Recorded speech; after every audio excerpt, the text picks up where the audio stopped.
All right, good evening, everyone. It's good to have you here. It is Tuesday, September 19th, 2023, and we're here in Athens-Clarke County City Hall with the Commission, myself, Mayor Kelly Gertz, and key staff for two meetings tonight. We're going to have a special called session with a single item to vote upon, followed by an executive session that we will have at the conclusion of this evening's proceedings, and we will also have our regularly scheduled agenda-setting session. So I'm going to begin, as we always do, with our civility pledge. So thanks to the good folks at Georgia Municipal Association for assembling this. I think they've got nearly 80 cities that partake in this now. And so the civility pledge indicates that the way we govern ourselves is often as important as the positions we take. Our collective decisions will be better when differing views have had the opportunity to be fully vetted and considered. All people have the right to be treated with respect, courtesy, and openness, and we value all input. We commit ourselves here in City Hall to conduct our business with civility and courtesy to one another. So, as we begin this evening, I'm going to ask Clerk Spratlin to do a roll call for a special called session. Davenport. Here. Wayne. Here. Taylor. Here. Wright. Present. Fisher. Here. Poole. Here. Culpepper. Here. Myers. Here. Norton. Here. Here. All right, thank you, Madam Clerk.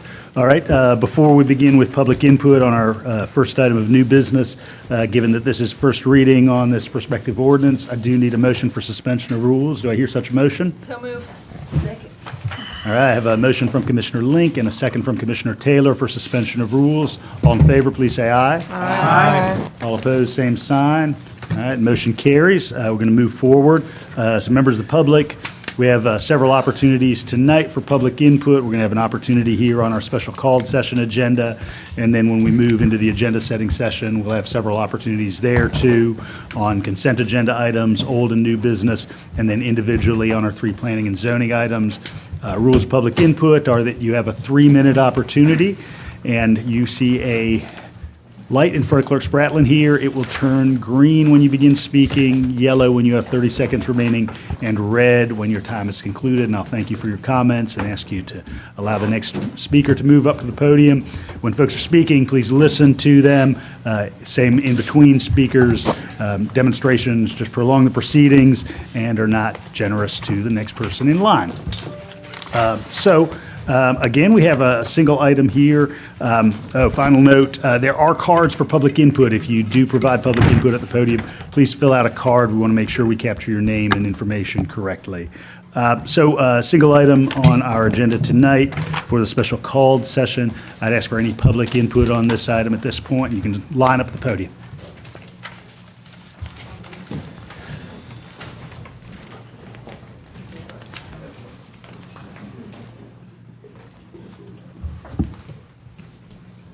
Good evening. Good evening. So just give us your name and your residency. All right, my name is Marilyn Vickers. I reside in the Glenwood neighborhood, 197 Witherspoon Court. Like the story of the frog sitting on his lily pad, who began to notice that each day the number of lily pads doubled until he saw one day that the pond was half full, I was unaware of the proliferation of short-term rentals until there was one sitting right next to my house on a quiet cul-de-sac with 5 other houses in an area zoned RS25, single-family dwellings. It has been that way for the 37 years since we built our home and reared our children there. Now I have grandchildren living in the same neighborhood just 2 blocks away, and I had thought my remaining years would be spent watching them grow up and enjoy the benefits of a small town with a big university that gives a small town all the best of a big city. Having a VRBO next door, which can house 18 people, was a surprise. This late spring, it was sold to a Texas LLC, 3 families who do not intend to live here, but who cleared the adjoining property line of trees and put in a swimming pool and what will be a 2-story pool house. It all happened so fast, facilitated by terms in the sale, that I have found there is nothing that I or the other neighbors on the cul-de-sac can do except stay vigilant about any nuisances this party house and its flow of strangers might create. So I am here tonight to support the moratorium proposal on short-term rentals so we can all take a breath and decide how to monitor and regulate these hotels that are springing up in our family neighborhoods, because that is what they are, hotels, businesses in a residential neighborhood with no owner available as part of the community. These owners don't shop in local stores on a daily or weekly basis. They don't send children to school. They don't volunteer in hospitals or libraries or schools that make those local institutions more functional. They don't notice what is going on with neighbors and stand ready to help when needed. In other words, they are not part of any community in Athens, only a flow of strangers in and out. As a business, they could be held accountable for what goes on at their businesses.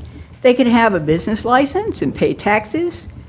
They could have limits put on how many days they can rent and to how many people. All of this is difficult to do because we either don't have ordinances in place to make these things happen, or we don't have the means to enforce what ordinances we do have. ACC can make this happen for the community that we all love. Thank you very much for your time and your consideration and your service to Athens. Thank you, Ms. Vickers. Appreciate you coming down tonight. Okay? Other speakers on a special called session items? Hi, my name is Clint Moore. I live at 228 Parkway Drive in a RS-15 zone. So I'm here tonight to strongly support a moratorium on new short-term rentals in residential zoning districts. In 2022, a house directly across the street from me was bought by a couple who live in Oregon. 9 days after the sale, I found its listing on Airbnb. And in the 16 months since then, the house has been occupied by no fewer than 113 parties, turning over every 4.3 days. The business affects me personally because my wife and I are subject to an ongoing stream of micro nuisances. One group holds a party in the yard. 4.3 days later, a party with loud dogs moves in. 4.3 days after that, a party checks out, leaving the floodlights turned on, and so on. I remember a group of softball campers took offense when I had to ask one of them to please stop batting landscape pebbles into my neighbor's yard. I mean, I guess I intruded on their Disney experience or something. But, you know, I'd say individually these are minor annoyances, but they change with every party, and it just never stops. Just like, you know, microaggressions can, you know, build up to make a workplace toxic. The stream of micro nuisances from this business affects our quality of life. Our anxiety has increased. We have greater fears for our safety, and we often can't take in the simple pleasure of just sitting out on our porch. The irony, though, is that the feedback comments of the clientele speak to the quiet, tranquility, the beauty, the safety of the neighborhood. Of course, neither the business owners nor their customers contribute to any of that. We, the long-term residents, collectively provide that, and the business owners simply monetize it. So unless some degree of control is established over short-term rentals in residential districts, I'm afraid we're going to see a classic example of tragedy of the commons play out. Without controls, short-term rental business are free to propagate and exploit the community attributes in their self-interest. And that ultimately erodes the very thing that makes the community desirable to long-term residents, and not to mention profitable to business owners. So I do support a moratorium on new short-term rentals in these districts, and I'll express my hope that future ordinances will cover existing businesses as well. So thank you for your service, everyone, and thanks for listening to my comments. Thank you, Mr. Moore. Good evening. Hi there. Oh, sorry. So, I was in my car here. You can just leave that up there. Oh, okay, thanks. So, I can appreciate a lot of the Just need your steering- name for the record. Oh, and I'm place sorry, of I'm Britt residence. Allison, 308 Park West Boulevard. Apologies. I can sympathize a lot with what's been said so far. I would only ask the mayor and commission to consider an exception to any short-term rental ban that did not apply to a primary residence, because there are a lot of people who may be a homeowner, they've unexpectedly lost their job, there's only so much plasma you can sell, and only so much delivering for Uber Eats is going to bring in before you may have to rent out a bedroom. And my thinking is New York City has implemented a similar ban, but they also exempted primary residences as well too. So if you can actually put that in and consider that as part of an exception to any proposed ban, I would at least be appreciative, and I think a lot of homeowners who are sort of down on their luck would also be appreciative as well. Thank you. Thank you, Mr. Allison.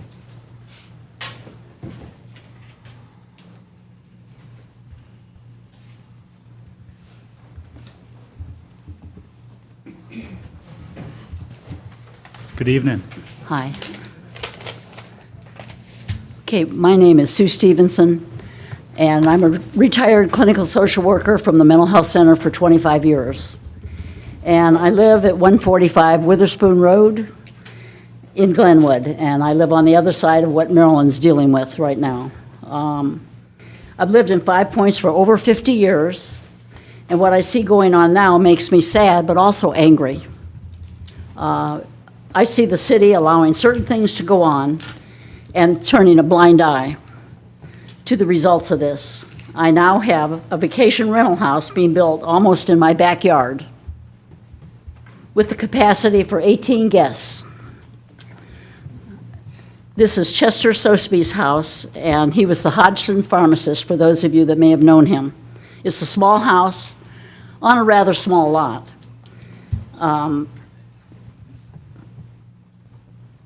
Every tree and bush has been removed from the lot down to the red clay. It ran down the street, and then they dumped gravel, and that ran down the street into my yard. It was a mess. It's still a mess. We now have over 25 B&Bs and vacation rentals in the Five Points area, and I suspect there's many, many more. How many are absentee landlords? We do not know, and that's a big concern. The house being built between Maryland's and my house, there are 3 Texans who do not live in town. They're absentee landlords. Does anyone, I'm sorry, here. Does anyone remember the street by the old Waffle House at Five Points? There was a B&B there, and there were a group of teenagers that rented a house, and there was a young black boy shot and killed. Does that matter to you all? Okay. I wonder why the city would allow this to happen, and does anyone care here? What happened to the green canopy cover that was supposed to protect parts of town where we would have more trees? They're cutting every tree they can on these lots where the developers are developing these lots and cramming in houses onto small lots. Who approved this? Does the city really want just one more neighborhood with a few trees and lots of hotels everywhere? We're almost there. You cannot improve all neighborhoods by tearing down old established neighborhoods. You don't improve new neighborhoods. Please do something, and thank you for listening. Okay? Thank you, Ms. Stevenson. Did you get my letter, Mr. Gertz? I believe I did. Thank you. Okay.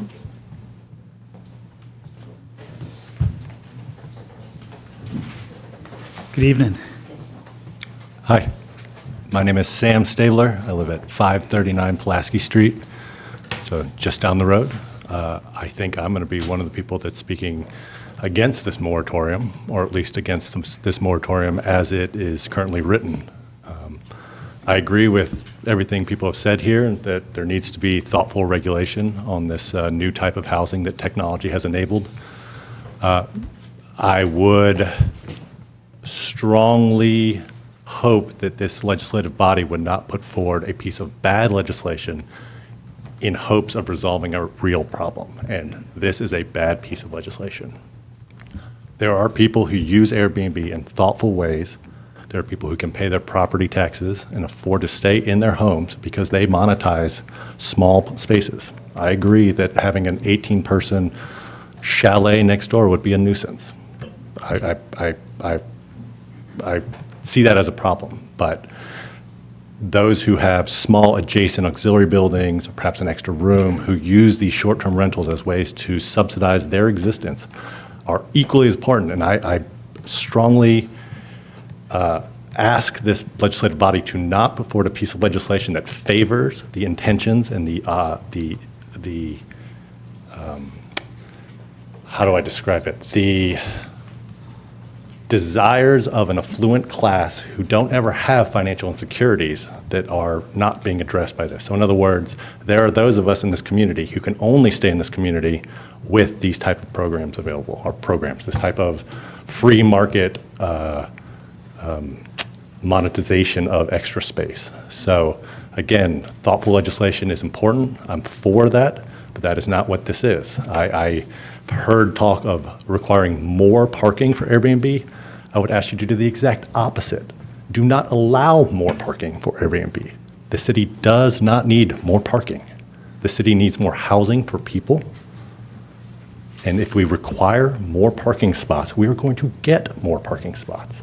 No more parking.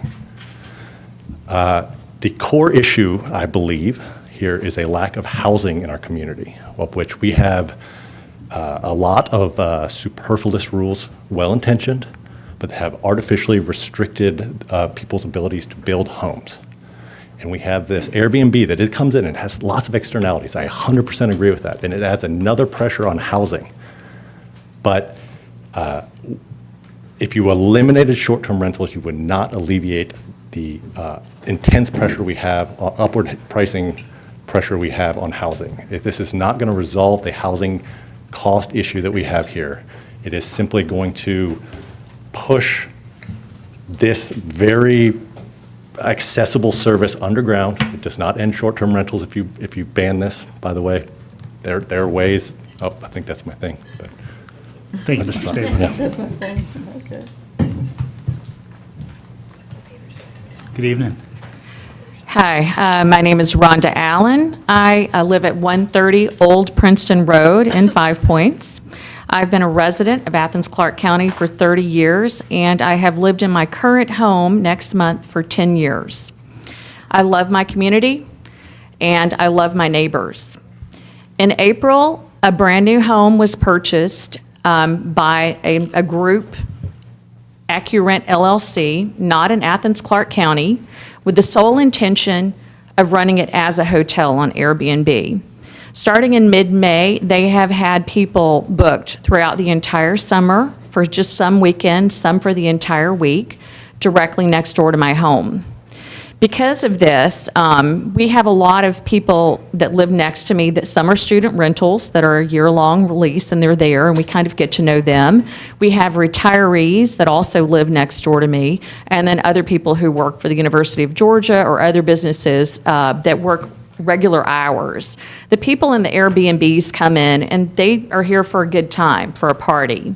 They leave lights on all night, every single light in the house, all the outdoor floodlights on the entire night. They come in at random hours of the night, 2, 3 in the morning, car doors slamming, laughing, talking, slamming both the car doors and the doors to the home. My husband and I have had to get white noise machines for both sides of our bed so that we're not woken up in the middle of the night by these random comings and goings. It was never an issue, us getting a good night's sleep for work the next day until this Airbnb started operating. It is a single-family residence. It was built as a 3-bedroom, 2.5-bath home. They've squeezed in as many bedrooms as possible, and they now rent it out for up to 9 people. There was a group of men recently that stayed there. And keep in mind, this home is very, very close to my property line. We both have lots that are under 1/4 acre. I was there home alone with all of these men, working in my yard, sitting on my back porch, and I look and they are looking out the windows at me, which is extremely unsettling. Again, I'm not comfortable having hotels operating next to me. I don't know how you would feel if you live next door to one or your family lived next door to one. But I do urge the commissioners to have the moratorium in place and to consider limiting the number of people that are permitted in these hotels. So Thank you for your consideration. Thank you, Ms. Allen.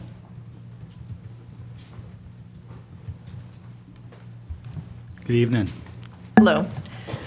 I'm Mary Moore, and I live on 228 Parkway Drive in an RS-15 zone. I strongly support a moratorium on new short-term rentals in residential zoning districts and hopefully eventual adoption of enforceable, community-enhancing short-term rental ordinances for all current and future short-term rental properties. I live directly across the street from a short-term rental house owned by an entity in Oregon. In the time I've lived on Parkway Drive, the house across the street has been both a long-term rental and an owner-occupied home. Prior to 2022, when it began being listed on Airbnb, I had cordial neighborly relations with both the tenants that would move in every year or two and the owner who made it her permanent residence. We learned each other's habits. We recognized each other's cars. We took comfort in knowing how to contact each other if something seemed amiss, and we just generally shared a common neighborly relationship. In the 16 months since the house has been listed on Airbnb, that property has essentially become a dead zone, devoid of any semblance of being part of the neighborhood. A neighborhood that, ironically, the reviews rave so much about. I want to share one thought to consider that I'm not sure has been mentioned much in this debate. Like many in Athens, we love our home and spend much time and energy on making it a calm, safe place to live. In the early morning and in the late afternoon and evening, I love nothing more than to sit on my porch, watch the birds, and chat or wave to my neighbors as they walk, jog, or bike by. But now every 2 to 3 days, I'm greeted by strangers staring at me across the street, expecting me to be their vacation neighbor, to help make their Disney-like, friendly, quaint Athens neighborhood experience complete. Let me tell you, it's exhausting. It's invasive, and sometimes a little frightening. I could go into much more detail, but with the limited time, I just urge you to place a moratorium until the issues created by these hotels, and they are hotels, in residential neighborhoods can be identified and addressed in a way that benefits the full-time living and breathing residents of this special town. Thank you for your time. Thank you, Ms. Moore. Is there anyone else who'd like to speak to the special called session agenda item? Yes, good evening. Hi. My name is Richard Zimdars. I'm from the east side, Green Acres, and I want to deliver a message from someone who had an event 4 years ago that lasted 18 months with a Airbnb and affected children. I don't think children have come up yet in this discussion, so I'll read that here if you don't mind. Okay, here's the neighbors, my friend's statement. Our next door neighbors moved away. New neighbors built a swimming pool on their side yard along our property. We live on a small hill above this house, and my elementary school-age son's bedroom window is 35 feet away. These neighbors soon moved away, turning the property into a full-time short-term rental. Some renters were respectful, many were not.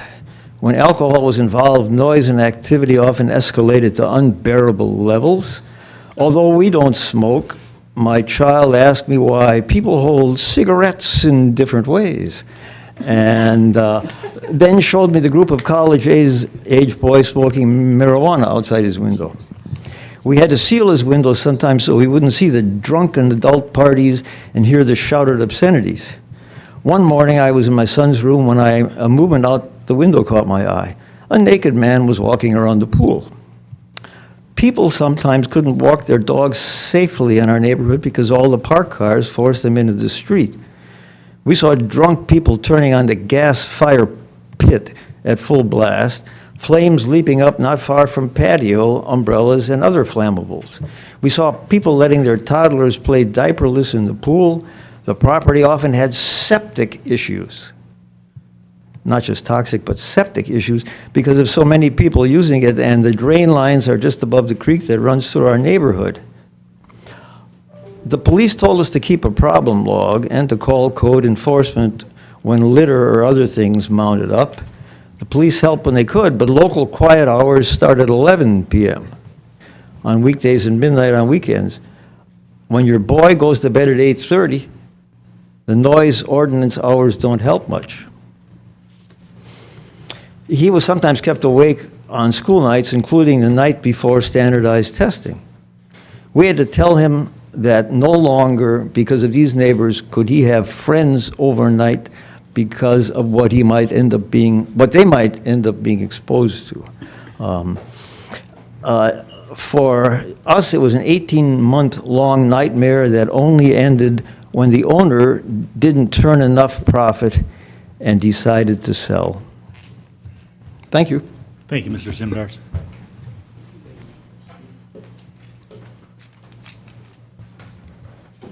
Good evening. My name's Joe Levine. I live at 464 Forest Heights Drive. I've been in Athens for 10 years. Consider Athens my home. For the past year or so, I've been working with Advantage at the Homeless Day Service Center, most recently with the street outreach team. And I was actually here to talk about the strategic plans, but figured I'd just step up here for a second. I don't think that this moratorium would solve the housing crisis. I don't think that any of us believe that. But I do think that looking at Airbnbs and regulating Airbnbs is a part of that. Because I think that we need to prioritize people that live here, Athens residents, not people who are visiting and for the weekend or whatever. Last time I checked, there's over 900 short-term rentals in Athens, and we could house a lot of people who've lived in Athens, who call Athens their home. Could house a lot of people with that space. And I think the market for short-term visitors will be there and will adjust. But I will say that I do have a concern about a moratorium just on single-family neighborhoods, and because I think that the investment would move to multifamily neighborhoods. People would start investing more in their Airbnbs in multifamily neighborhoods. So I think that should be, and those neighborhoods are likely more vulnerable to be actually displaced. So I think that's something serious to consider. And then last thing is, about a year, probably back in December or so, this body was discussing an RFP for a software service to actually collect data on Airbnbs and basically match Airbnbs to their owners, to be able to collect the tax that most Airbnb owners don't pay. I think that should be revisited as well, as a piece of this. Thank you. Thank you, Mr. Levine. Good evening. Hi, my name is Rich McCormick. I live at 515 Highland Avenue, and I'm here speaking for a group of neighbors residing on the westernmost segment of Highland Avenue. It's that little sliver that goes from McWhorter Avenue and then continues to where it dead ends. This section of Highland Avenue includes 15 homes, 6 of which are occupied by single-family homeowners. There are 3 duplexes that are from a pre-zoning area. There are 4 rental homes occupied by no more than 2 unrelated individuals, and then there are 2 outliers that are currently not occupied. Our little segment of the street is diverse in terms of age, political views, socioeconomics. We all get along very well, and it's great. Of concern are the 2 properties on the street. One is a house that's being flipped, had previously been owned by an individual from Charleston, South Carolina, who had purchased it for her freshman vet student and 3 of her student friends. The more, I guess, they thought about different code violations, the more they decided maybe it wasn't something that they wanted to deal with, and they put the house on the market. The second property is one that is being used for storage and is owned by a prominent local builder and remodeler. And I guess what I'm getting up to is that this little segment is quite vulnerable to the proliferation of Airbnbs, as 6 already exist within 3 blocks. I'm trying to keep this brief. My neighbors specifically asked me to share some concerns, and I'm just going to read them as they were texted to me. The first is, we support the moratorium and want it to stay in effect until there's a policy on short-term rentals.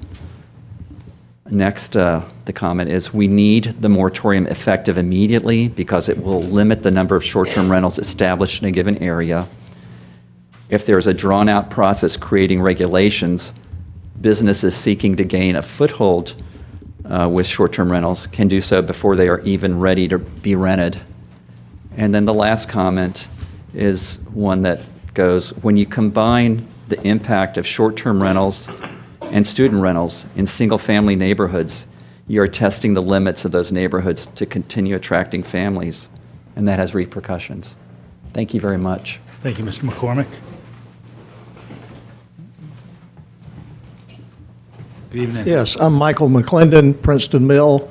I'm here in my capacity as president of our HOA. I echo what's been said. You may think, why would an HOA be concerned about this? I'll tell you. We are inundated frequently now with speculators calling, writing, banging on the door, wanting to buy our units. We have partiers from VRBOs that pull into our neighborhood that want to party right at our entranceway on James White Lane. This past week, I came home and there was a truck parked in front of my townhome. There was a guy out behind our entranceway brick wall, and he had a tape measure, and he was measuring. I did not recognize him, but I noticed the truck had a Fulton County tag on it. So I asked him, who are you and why are you here? He was very evasive, but he had clearly sketched out the dimensions, and he eventually said, well, somebody's interested in building something here. And I told him, if you don't identify yourself and show me some identification, I'm going to call Athens-Clarke County Police. He left. So it's just not the issues that these neighbors are talking about. It's the speculative nature of what is going on that's causing turmoil and turbulence in our neighborhoods. And so I echo the thought about this should be immediate, to send a clear signal for the commission and the community to buy time to figure out what's really going on here and what makes sense in terms of setting some public policy. Thank you, Mr. McClendon. Good evening. Hello, I'm Jason Thrasher. I live at 125 Witherspoon Road. I'm neighbors with Ms. Vickers and Ms. Stevens, who spoke earlier, so I won't talk long because you've understood the thing. I just wanted to say the thing that's mind-boggling about this is this house that's behind me and next to these 2 ladies sold for under $400,000 3 years ago. It went for $1.5 million 3 months ago to 3 developers from Texas who have a company called Honey Badger Dogs LLC. So if this keeps happening, how can people afford to buy houses here? If I sell my house or decide to turn it into an Airbnb and get the heck out, like, what are my options? Like, I can't buy another house in this town with people from Texas buying our homes and making it impossible for people to live here. That's all I have to add. Thank you. Thank you, Mr. Thrasher. That's a good Airbnb. Good evening. Good evening. I'm Phyllis Childs. I live at 481 Highland Avenue in 5 Points. I have spoken with Mike before about my concern about Airbnbs. At one time, I questioned whether they paid motel tax. I am concerned that in the little block and a half around my house, there are approximately 94 houses. 8 of those are Airbnbs. 3 of those that I know of are owned by ACC residents. And so we need a moratorium. We need it now. We don't need to wait very long, and we need to address a lot of the issues that have been brought up tonight. Thank you. Thank you, Ms. Childs.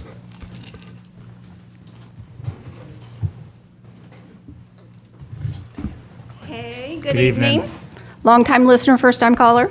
My name is Mary Frances O'Neill. I live at 237 Woodlawn. I live in a beautiful old historic district right beside, I live between Cardi Kilpatrick, who passed away a couple years ago, sadly, member of this body, wonderful woman. The house was sold to someone from Florida who plans to use it as a game day house, took out everything that he could in the inside, is trying to build further into the back, the breezeway, allowing him to have a bigger feature in the back. My real concern is that families who wanted to live there were outbid by this guy. People who are professors at the University of Georgia were outbid by someone who wants to come in and have this only for game days. And that's upsetting to me. I was looking forward to having more children who would go to Barrow School, Clark Middle, Clark Central, like my children, like Cardi's children, and everybody on the block. And I'm sad to see that not happening. But that's it. Thank you. Thank you. All right. Anyone else interested in speaking regarding the special called session item? All right. Thank you, everybody who spoke.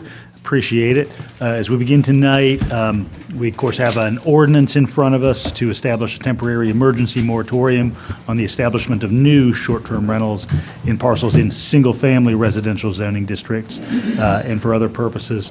And Attorney Drake, we, of course, have the Planning Department currently examining the contours of a permanent ordinance that would be part of our planning and zoning code. And so if you could walk us a little bit through both what this does and what the steps would be toward approval of that, first by the Planning Commission and then by the County Commission. First of all, I'll read it just to go ahead and get that requirement behind us. An ordinance to establish a temporary emergency moratorium on the establishment of new short-term rentals on parcels in single-family residential RS zoning districts and for other purposes. This moratorium, as it's currently presented, will last until November 7th, 2023.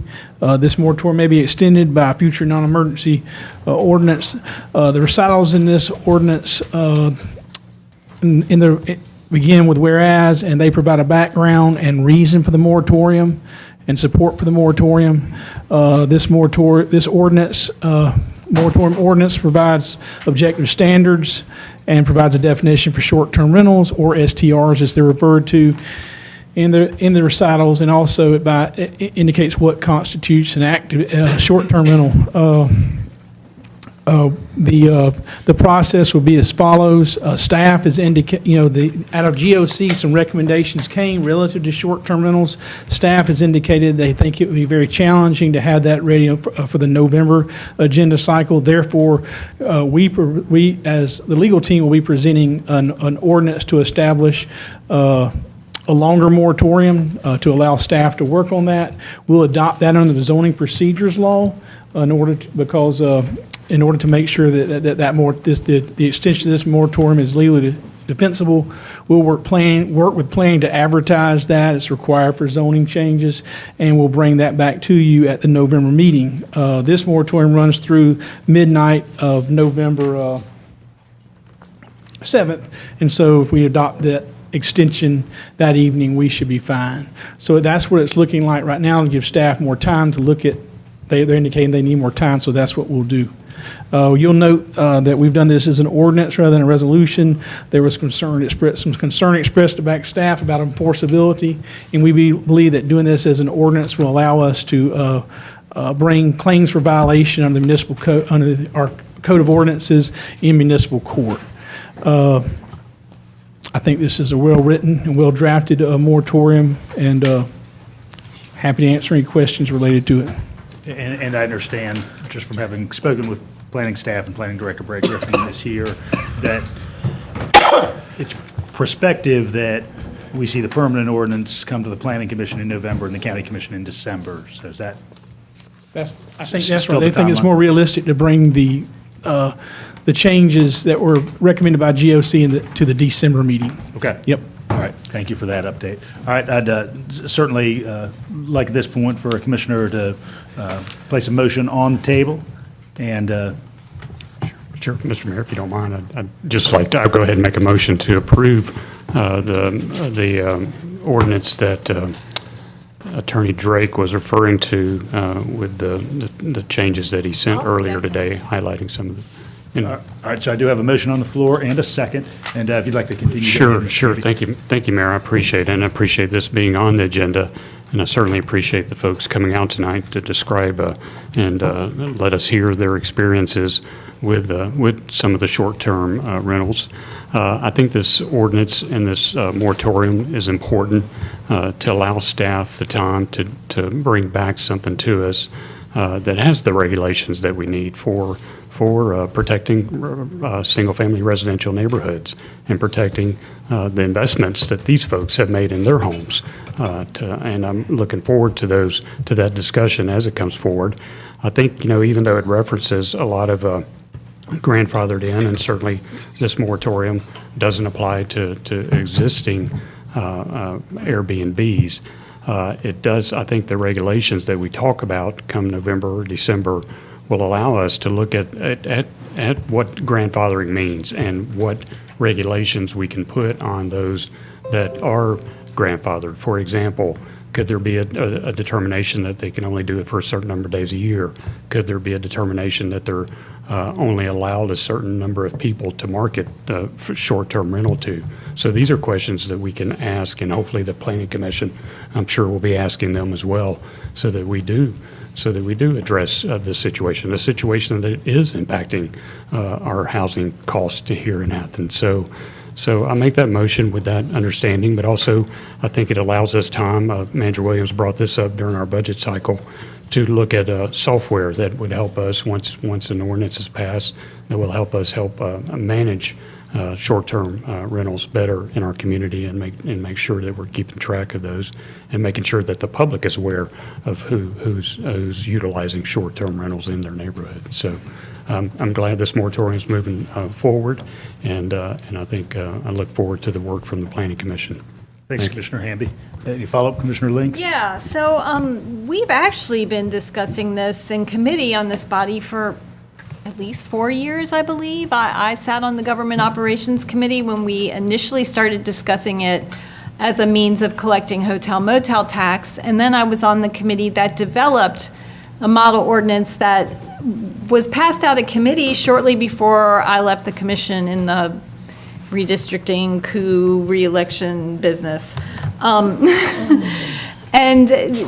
it was my understanding that ordinance was going to come before this body within a few months. That was over a year ago.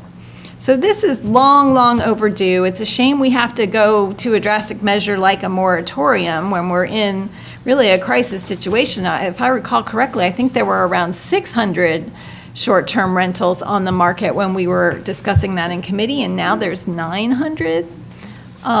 So yeah, this is absolutely necessary. I look forward to seeing that, Government Operations Committee recommended legislation come forward soon, because it does have more nuance to it as far as homestead exemption properties, because yes, there is a long tradition of lower income property owners leasing out bedrooms and making that disposable income, whether they were, widows, empty nesters, artists who are able to pursue their art because, Athens used to be a place where artists and musicians could live cheaply and pursue those practices.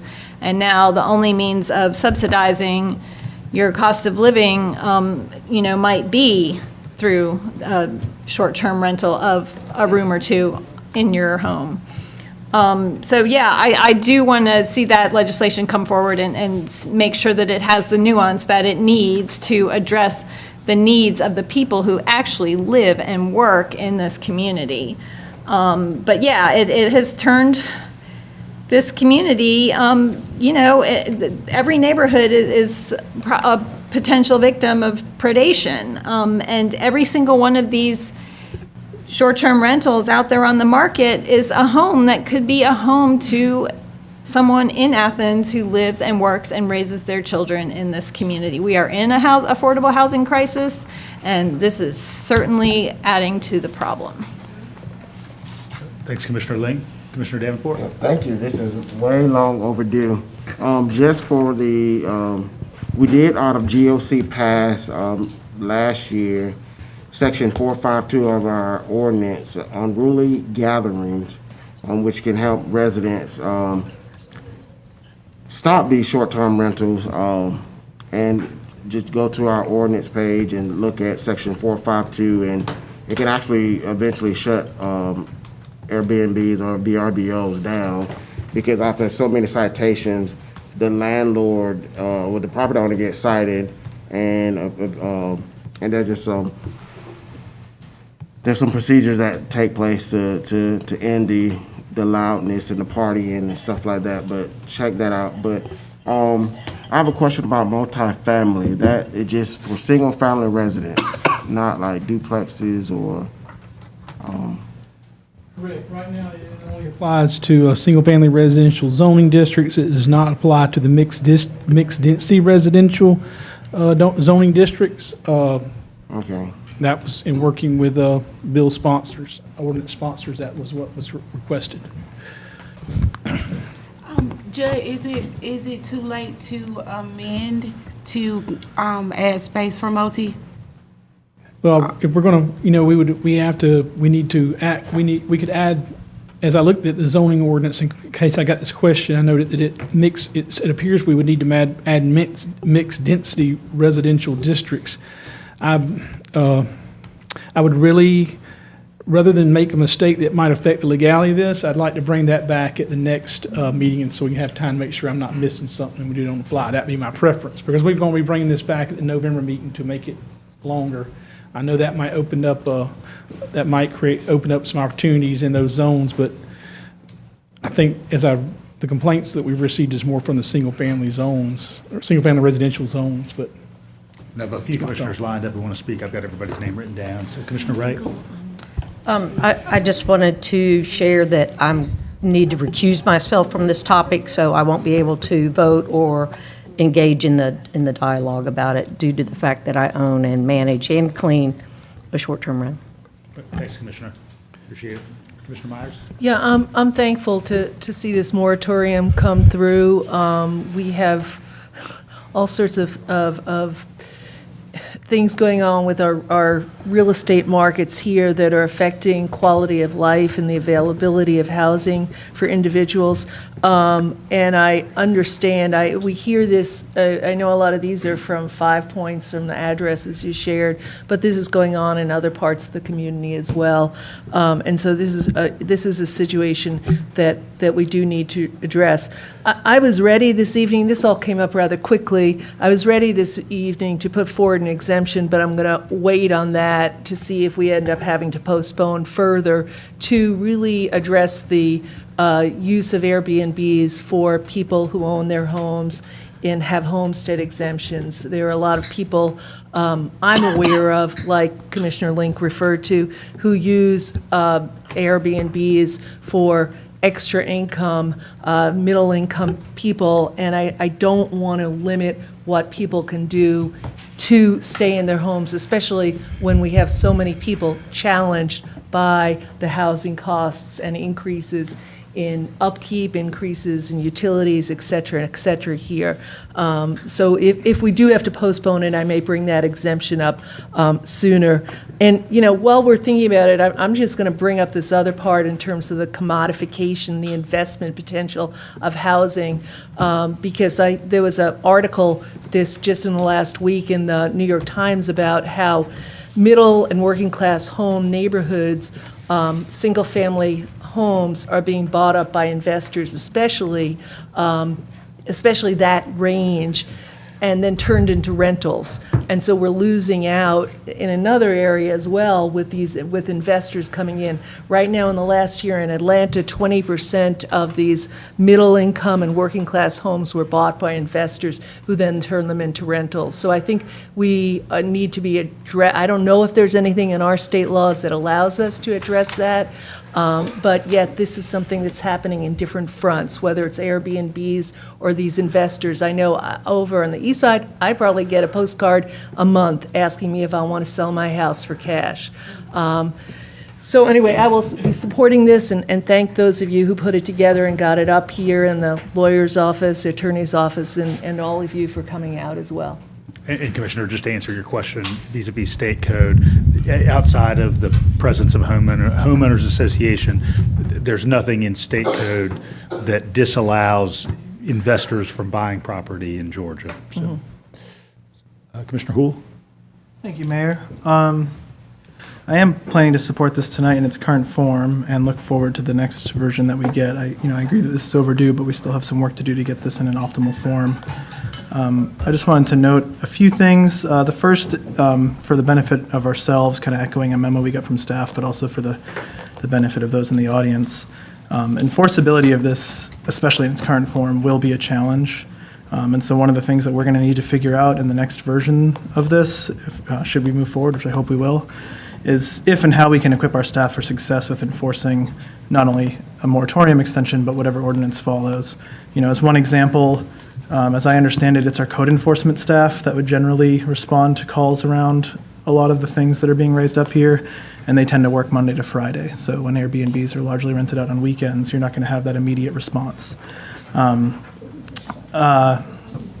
to the likely extension of this that I hope we'll have, and a proposed change in law that will follow, I too support exempting primary residences. I think people who live in homes treat these things very differently, and I think it makes sense for us to, especially acknowledging the housing crisis, allow that. I happen to echo a remark that we heard from one commenter around parking regulations. I'd love to see us eliminate them generally, but certainly not increase them. And the other thing I hope we'll look at is acknowledging the commercial purpose here. Whatever grandfathering will apply to existing short-term rentals, that could not be carried over with the sale of a property. So if one of these investment companies then sells to another one, they lose their right to continue to do it as a short-term rental. And the last thing I wanted to share, it's largely related because, we're talking about this idea of appropriate use of housing in single-family districts and everything. I hope that we'll look beyond the nuisances that short-term rentals may cause and look at our code regarding single-family regulations generally and consider how we can enable long-term rental of spaces that are currently being used this way. I think long-term renters tend to treat properties very differently, much more respectfully.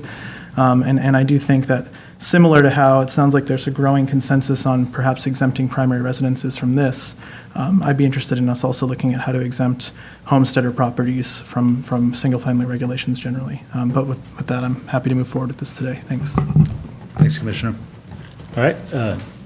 Everybody understands context here. Manager Williams, did you want to make any administrative notes?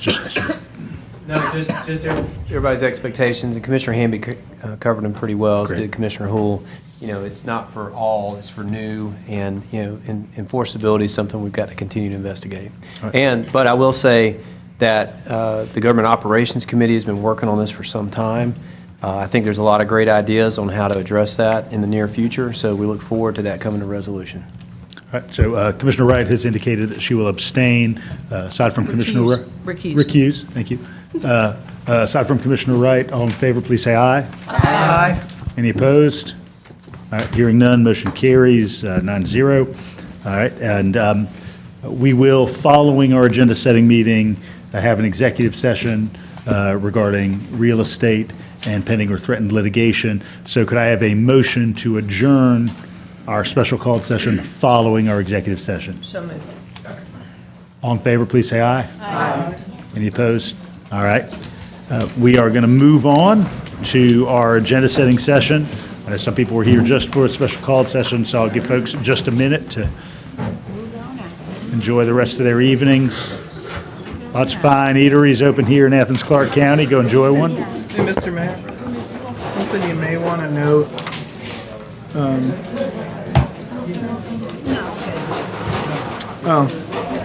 Okay, it looks like it was fixed on the latest version of this.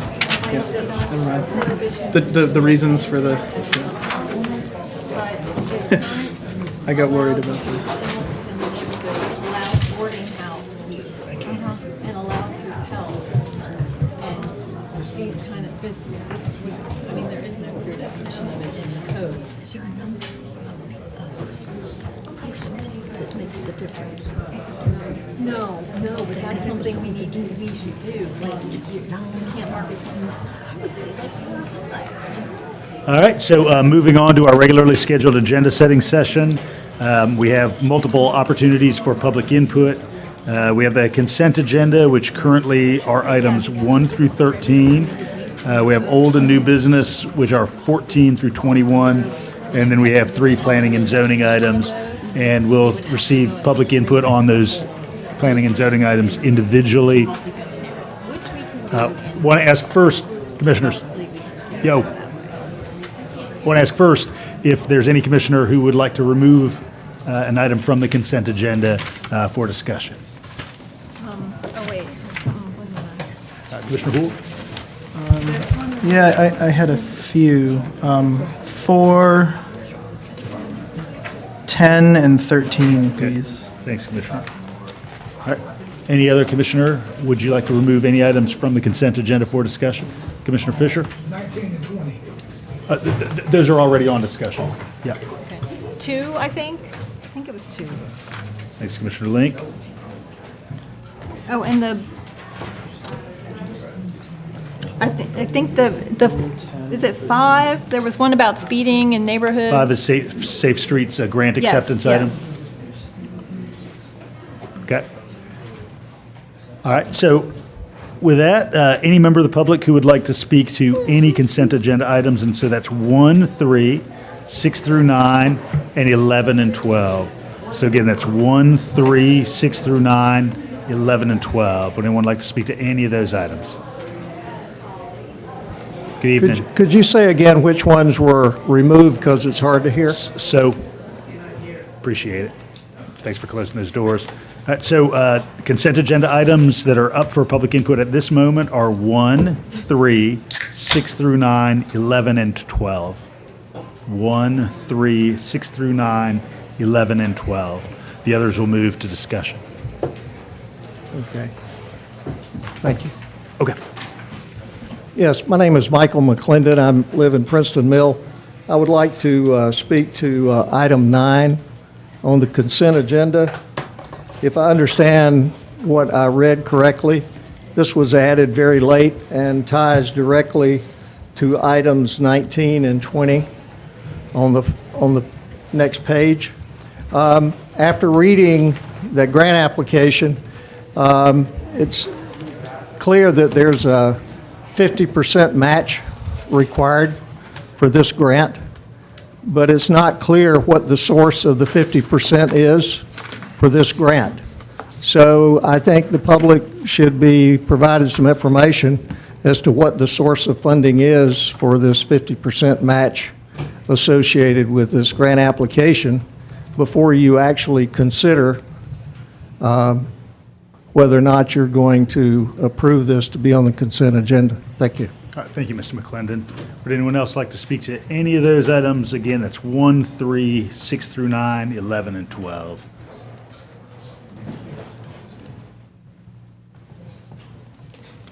All right, we'll move on to public input then on old and new business. So that's 2, 4, 5, 10, 13, and 14 through 21. Any public input on old or new business? Good evening. Evening. So this includes items 19 and 20? Yes. Okay. Cool. Good evening. Again, my name's Joe Levine. I live at 464 Forest Heights Drive. Again, I consider Athens my home, and for the past year or so, I've been working for Advantage at the Homeless Day Service Center, most recently with the street outreach team. And I'm here because I'm concerned about our town closing off ourselves from our unhoused community members. I've had the fortune to be involved in, or be witness to, some of the discussions in recent weeks about these strategic plans, and I've heard a common theme of Athens is already a hub for the homeless, and if we pass these plans, it will become even more of a hub. And there's a sadness that I feel when I hear these comments, because when I hear them, it sounds to me like we don't want these people here at all. Because these plans actually do address the challenges of housing and homelessness from a local, regional, and state level. By empowering the Athens Homeless Coalition to build coalition and take more macro level action on a regional and state level. And also, this might be a newsflash, but we actually send our people elsewhere as well. You know, all the time we're sending people to Macon, Augusta, Monroe, because we don't have housing here where we can house people at fair market value. There's such a premium, there's such a limit. And so, like, yeah, we're sending people elsewhere as well, people who have lived in Athens their whole lives. So, you know, I think we need both of these plans to be able to take care of our community members that are living here now and that have been here. And I think there are creative ways that we can fund the affordable housing plan that could even also include a small property tax rollback for average residents.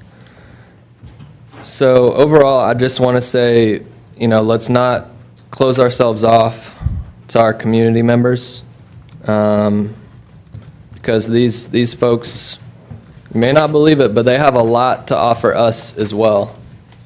And so let's stay open to what we have to offer each other. Thank you. Thank you, Mr. Levine. Good evening. Good evening. My name is Dylan. I'm from 395 River Road. I'm sorry, say your name again. Dylan. I'm from 395 River Road, and I'm speaking on agenda items 19 and 20. And I know this is just the agenda setting session, not official adoption of these plans. But I hope that these are approved for the next voting meeting in October, and that because these are very crucial issues, and these plans are very comprehensive, very data-driven. They offer, from all the data used, the best possible decisions and recommendations that the planning team were able to produce in terms of addressing these issues, in terms of affordable housing as well as homelessness. I hope that since not doing anything is not an option, we need to put our resources, even if it does mean actually putting money towards these issues, we need to start putting our resources as soon as we can towards these investments in local housing and preventing homelessness, and being able to vote on that and on the next voting meeting in October will be the best way to do that, and start having the associate planning committees being able to better draft plans to set these in motion. As well, I hope that if this is adopted and put on the October meeting for a vote, I hope that all commissioners can make sure to do a very good deep dive in all of these plans, and if they have and I hope that the October meeting is, if there are potential commissioners who have issues with one aspect or another of the plan, hope they bring up those issues and specifically towards those plans. Sorry. I hope that these commissioners can bring up specific issues with certain items and portions of the plan, and they can be discussed in terms of the plan's adoption versus the alternative being a rote denial and not acceptance of the plan. Something needs to be done, at least some amount of resources, and so I hope that this will be accepted in this agenda-setting meeting, and then will be voted on in October. Thank you. Thank you, Dylan. I apologize for the soundtrack. Good evening. Joan Roden, Heather Cove. I'm speaking to number 19, actually affordable housing, homeless, and homelessness. And I want to use one term exclusively, unintended consequences. I'm going to take a page from Commissioner Hull's playbook and talk about, let's pretend for a second. Let's pretend that bathtub has running water and it's running till it overflows. You grab a mop and start mopping up water as it continues to rise and flow over the tub. You call your family in to bring more mops, and they diligently mop up water alongside you. Water begins flowing downstairs, and you call your neighbors with their mops, and they are compassionate souls, so they race over to help you. It's their civic duty. The water continues to flow and rises into the streets. The city council is called in to help. They were elected to help. The city council convenes a special session to discuss the problem, to vote on what should be done. After a 3-hour conference, the city council votes to call for a study on the dangers of overflowing bathtubs and to get insight on what other towns of similar size are doing about similar water situations. Admitting that they are ill-equipped to determine how to tackle the growing citywide problem, the council calls for a resolution to announce their concern for the rising problem and resolve to mitigate the flooding. Resolution. Whereas we have flooding problem in one house, we ask the community to turn on the water in their bathtubs so we can level out the water now flooding into the streets to establish an equitable water level, to establish equal living conditions for all residents. Whereas compassion dictates that we keep people out of the water, the City Council will assemble a study on purchasing boats and ask for submissions or of RFPs to vote on purchasing boats for everyone in the community. Whereas this is a humane and equitable effort to keep people dry, we will also consider electric boats to support our green, eco-friendly mandates. In the meantime, the City Council cannot come to an agreement on the size of the boats and whether rowboats would be considered offensive to some parties. A commission on diversity, equity, and inclusion is discussed in order to maintain standards for diversity. There is a motion on the table to check with Portland and Seattle to see if they have statistics on rowboats versus electric boats in times of crisis. Meanwhile, there is a little concern about the water still overflowing the bathtub that started it all in the first place. This is episode 1 of Let's Pretend for a Second. Thank you, Ms. Roden. Good evening. Good evening. Gordon Roden, episode 2. Let's pretend that the water is still flowing because of a faucet that has not been shut off. Water continues to flow and has saturated the town. An unsustainable crisis exists. Let's pretend that the impossible situation requires help from the federal government. A quote grant writing team is summoned from a local university to write a compelling grant for funds. As a request for the federal dollars is being drafted, there's a motion to call for a SPLOST referendum to add another 1% sales tax on every dollar spent in the city. How should those dollars be spent, you ask? Residents are homeless because of the flooding. Property values are depreciating.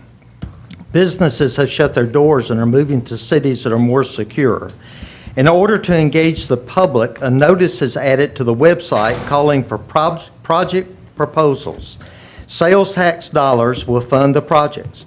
As well-organized, elite, and already well-funded groups present detailed proposals. There is to be a project wish list, complete with an itemized dollar amount for each amenity. Once all proposals for funds have been submitted, the City Council will vote for the best and brightest smart town elite ideas and budget them for next year's budget. The project list is approved. Important note, A proposal to do a detailed search for the culprit of the overflowing water is rejected. It was outvoted. All the while, the water continues to run from that same bathtub that started this story. Meanwhile, the town is underwater, literally and financially. What's to be done? The city council votes to hire a consultant at $200,000 to do a study on the water overflow. The consulting firm suggests Project Clean Water, a multi-million-dollar water purifying facility that will purify this stale water standing in the streets. It is promoted as a health and safety project that can double as a leisure service youth project to provide for clean swimming water.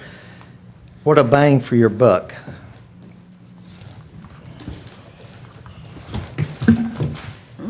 While the multi-million-dollar facility is being discussed month after month, the council decides to act to stem the tide.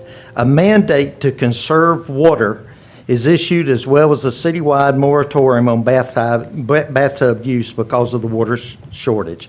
A closed-door session has been convened by the city council to discuss what the public should not be told yet. Let's pretend for a second. Let's pretend that it is insane to keep on doing the same things again and again, even when they aren't working. Stop bleeding the funds and get to the source. If you cannot identify the source, then we are in more trouble than we think. Thank you, Mr. Roden. Occam's razor, when faced with compelling explanations for the Mr. same Roden, I appreciate problem, your time this the evening. Thanks simplest for coming down answer to is City not the Hall. correct one. We'll see you soon.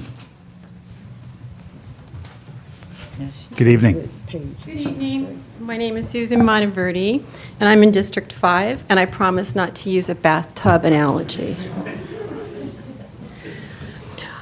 First, I'd like to separate out working homeless who need voucher housing and consider the following information.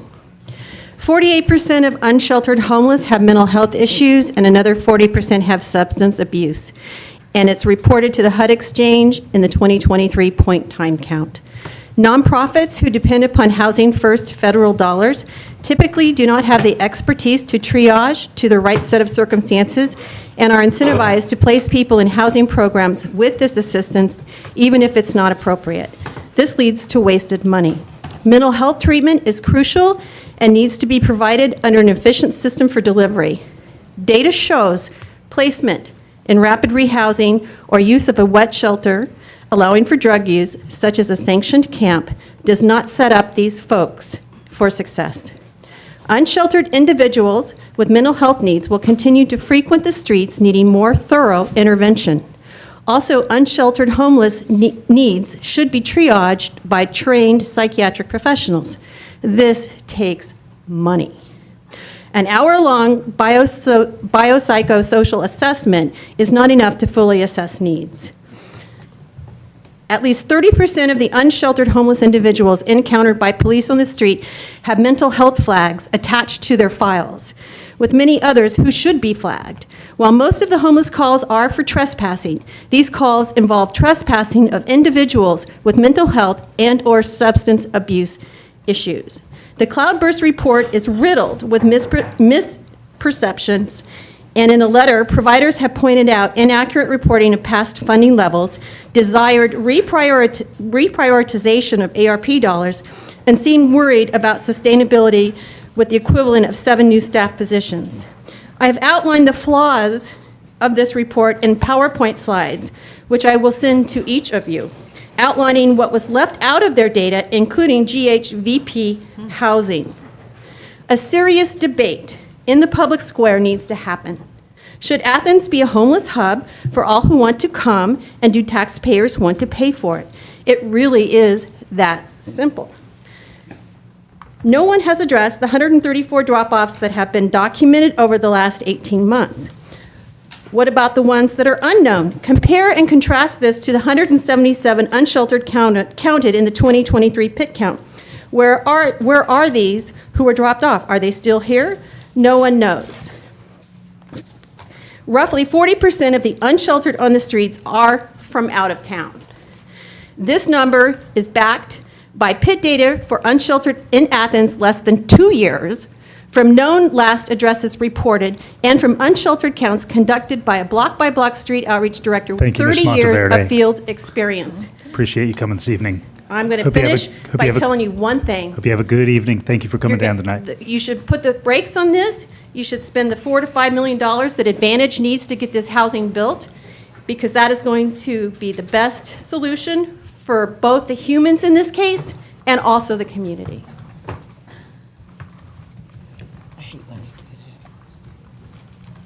Good evening. Hey, how you doing? My name is Steve Everett, and I live at 120 Fortson Drive, so Mike Hamby is our commissioner, and thank you for giving me the opportunity to speak here tonight. Ms. Link, thank you. Appreciate it if you paid attention. So, I'm very concerned about what's happening in the homeless community here. I sat in front of you folks 3 years ago, and you said there was an emergency, we had to build a homeless camp, we did all of that, we invested all sorts of money. How's that worked out? Has there been an audit of what's taken place there? What the results of the investment that have been made and the turnaround of the people that were in it? All I know is we hired someone who is a convicted felon.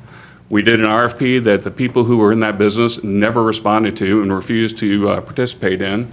And we had one person who this convicted felon was, and we hired him to run a camp, and don't know any of the results of that. Now,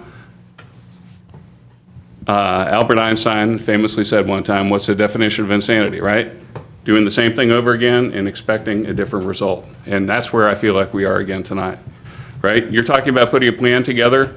There's this thing about, oh, we've got a $10 million grant. Well, in reality, the grant is not $10 million. It's a matching grant. So the citizens of this county, this town, this city, like myself, have to go and put up $5 million to get the other $5 million to do it. What is going to happen with that? So my question for you folks is, what is the motivation? What is driving behind all of this? Who elected each and every one of you? Is your obligation to the people of Athens-Clarke County, or is it the people and the homeless people of Northeast Georgia?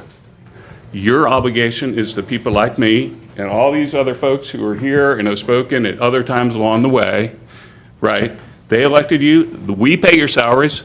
Those folks don't. And so we have other folks, like Fulton and DeKalb and Gwinnett and others dropping their homeless people off here, and we're accepting the burden of that. More importantly, we want to go and then turn around and say, hey, we want to be a hub. We're proud of this. It's our goal. Come one, come all. No, that's not our job. Our job is to help the people who need a hand up.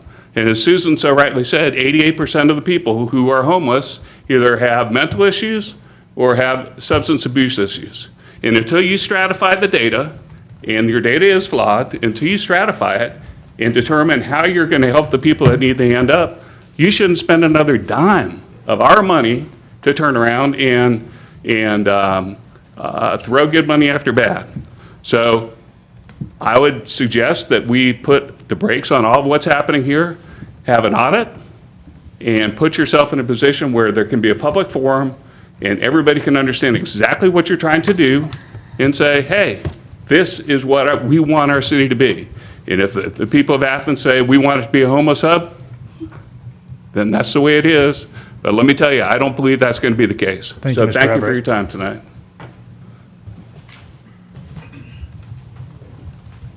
Good evening. I'm Michael McClendon. Seems like this is the third time I've been up here tonight.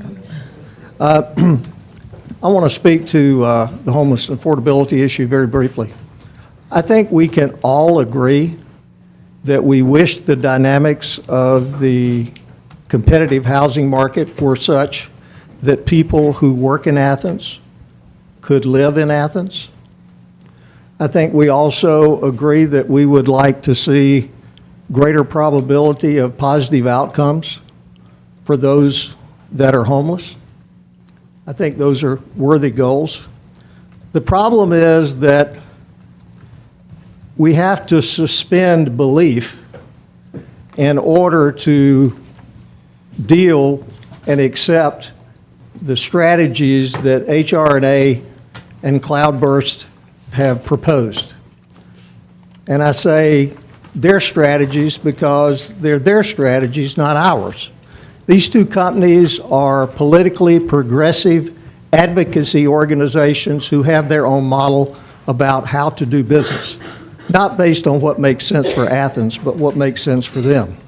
So we really have a situation where it's kind of like you have to believe the sun rises in the west every day to accept everything that's in these two strategies that makes absolutely no sense. This approach is akin to let's boil the ocean and see what happens by spending money, rather than doing the hard work to determine what is the specific and practical problem we can reasonably take on and achieve a better outcome. To me, this all sounds like virtue signaling. It's like going to a conference where the topic is let's solve world hunger. And everybody feels good that they signed on to go solve world hunger, and the next year they have the same conference over and over again. I don't know what it means to say we're going to reduce homelessness. That's not an actionable goal. Give me something that's specific and practical. I provided you with 3 sets of comments about the fundamental flaws in the HR&A strategy, and I'm going to send you some comments on the affordable housing strategy. But in brief, let me say that both of these documents have fatal flaws in their logic, in their data, and recommendations. And I'm sure Susan Monteverdi would be happy to do a tutorial for each and every one of you on the details of that data analysis she's done and that I have done to show you what those flaws are. And those flaws are important because it creates a certain bogus aspect to the data that's represented in those documents because it presents a very misleading picture about what's going on. Both of these documents are designed to create an impression of a crisis and to stampede you into doing something. For example, there is no empirical evidence, and I will say that again. Thank you, Mr. No McClendon. empirical evidence Appreciate you coming that down this supports the evening. assertion that there's a 5,000 affordable housing gap here in Athens. Thank you.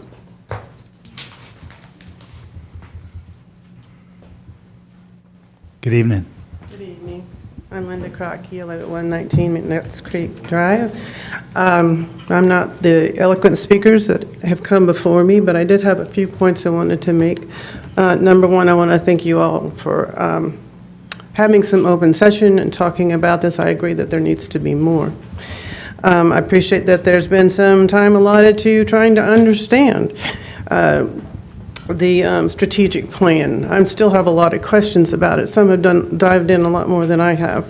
I don't think it's going to be an answer all the way. I do think that if 88% of the population has either mental illness or on drug addiction, we have 12% that maybe can be helped. People that are working, struggling, maybe about to become homeless or just become poor, like, perhaps their job got taken for whatever reason, or the rent doubled, and they need some temporary help. I've had that in my past. I had it once. I needed some free child care. I got it so I could pursue college, and then I was sailing away. I could support myself and my 2 children. So some people, I think to have businesses open to helping some people like that, and that's in the strategic plan, I believe that is good. Most everything else, I'm afraid what we might be doing is incentivizing people to come here from out of town. There's a fine line to put money into helping homeless as opposed to inviting them here. And if we do invite them here, whether meaning or not, what we're going to have and what we're going to see are infinite needs. There will be infinite needs coming our way, but there are finite resources. So I think that we have to measure that carefully, and things that we provide or not provide in this county, and whether we decide we want to be a hub for other counties. I'm not sure what all the solutions are, but I do think that we need more discussion about it. Is there any other point I wanted to think? Other than I did not understand the data that drove that strategic plan. I never understood or had not seen why we need the things that we need, and some of that they didn't say how many homeless we have. Are they coming from in places of need, short-term or whatever. But I think more discussion is needed, and I don't think that, I know this, one thing I didn't want to, I just thought was a good little something I said. Some of the homeless population will have to change themselves in order to rise above homelessness. They will have to change themselves, and I'm not sure that we can buy their way out of that. Thank you. Thank you, Ms. Crockett. All right, we're going to move to discussion. We have some items that were on the consent agenda that are removed for the moment. Maybe some will return. First of those was item 2. Commissioner Link, you asked that we remove this for discussion, and this is change in ownership requirements regarding alcohol license applicants. And as I understand it from staff, this is based upon the phenomenon of large corporate organizations where the ownership structure is different than a small partnership. Yeah, that's I have some questions about it, and I probably will chat with the attorney about what those structures look like and what an ownership partnership means. And I also have concerns about, the length. I mean, if someone commits some mishap in their past, that would prohibit them from ever owning a restaurant that might serve alcohol in our community. Is that, say 20, 30 years ago. Is that the case now? Attorney Drake, did you want to note any of the elements of this ordinance? I don't think that's the case, Commissioner, but if you'll call me tomorrow, I'll be glad. Yeah, I'd just like some more specifically. explanation of what our law currently is, what the legal entities are that own some, because I do understand that many of the bars in town are, owned by multiple partners. And so I have questions just about how that structure is set up. I think, I will say it's not necessarily the downtown bars where we've seen this. It's these larger corporate restaurants that have they're owned by an investment entity, and there might be a couple of hundred owners of this group that owns restaurants all over. They've invested in this, so that's what we're trying to address is that. Okay. Because under this structure, we're having a hard time licensing those entities. Okay. So it's not the downtown bars. Okay. I think this thing, but I'll have to give you more guidance. Okay, yeah, I just have questions Yeah, and about it. Austin's worked really particularly with finance on this to try to address this issue. Yep. Okay. Yep. All We're right, happy to I'll do chat that. with y'all. Yeah. Thank you. Do you want to leave that off consent for the Yes, moment? please. Okay. Any other questions about that before we move on? All right, number 4 is the Bridge Investment Program. And Commissioner Hool, you had questions about this one. Yeah, I sent an email to staff last night, but I don't expect that they've got answers for all this stuff yet, so if you don't, I understand just getting it later. But when I was reading through this, I saw the bridge on Mitchell Bridge Road is included here, and specifically the bridge over the river and not the bridge over the loop. Is that correct? And so I guess I just wanted to kind of check in or get a response from staff when able on when that bridge over the loop might be getting looked at. I know that's part of the concept that we approved some time ago. I'm just curious why that was kind of left out of this application. Well, our understanding is that GDOT is now taking a look at that bridge. Okay. We don't have any timeline for its replacement, and so we're focused on the one over the river. Okay.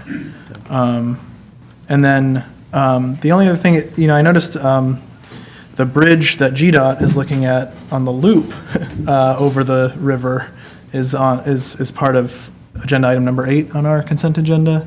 And I'm just curious if staff has any idea of how the timing of the work on these two would overlap. I guess I'm just wondering if there's an opportunity for some kind of cost efficiency to be achieved there if you're going to have crews doing a similar kind of work and literally adjacent. Parallel roadways. Yeah. I think that makes a lot of sense in concept. Of course, I don't know what the respective vintages of the bridges are and how close to end of life either one is. And obviously, anything you do on the loop is going to be impactful. So we can find out more about that, but my understanding from staff, following up on your questions, that they're on different timelines at this point. Okay. Yeah, it doesn't seem like looking for efficiency, which might not even happen when you're trying to coordinate with GDOT, makes the most sense if it would have to involve us like elongating our timeline or something. But if it was a minimal shift in timeline, I'm just wondering if there's some efficiencies to be gained there. So that's all. Well, I'm happy to leave it on consent, though. Well, we certainly want to take advantage of any financial assistance that GDOT would like to share with us in regards to infrastructure. As you know, we've got topography and waterways in Athens-Clarke County, and we have quite a few bridges, and those are big-ticket items when it comes to resources. So I hear you, and we can ask some more questions, but I think it's important that we pursue these grants and try to get at least the planning done, because who knows when the next tranche of federal funding may come, and we've done the work, and it takes years, to get the designs ready. So we would exhort y'all to please let us go forward with that. Any other questions about the bridge program? I'd like to leave it off consent just to get the county members. Okay. We'll go ahead and get that. All right, item 5 is the Safe Streets and Roads for All grant acceptance. Commissioner Link? Yeah, I'm just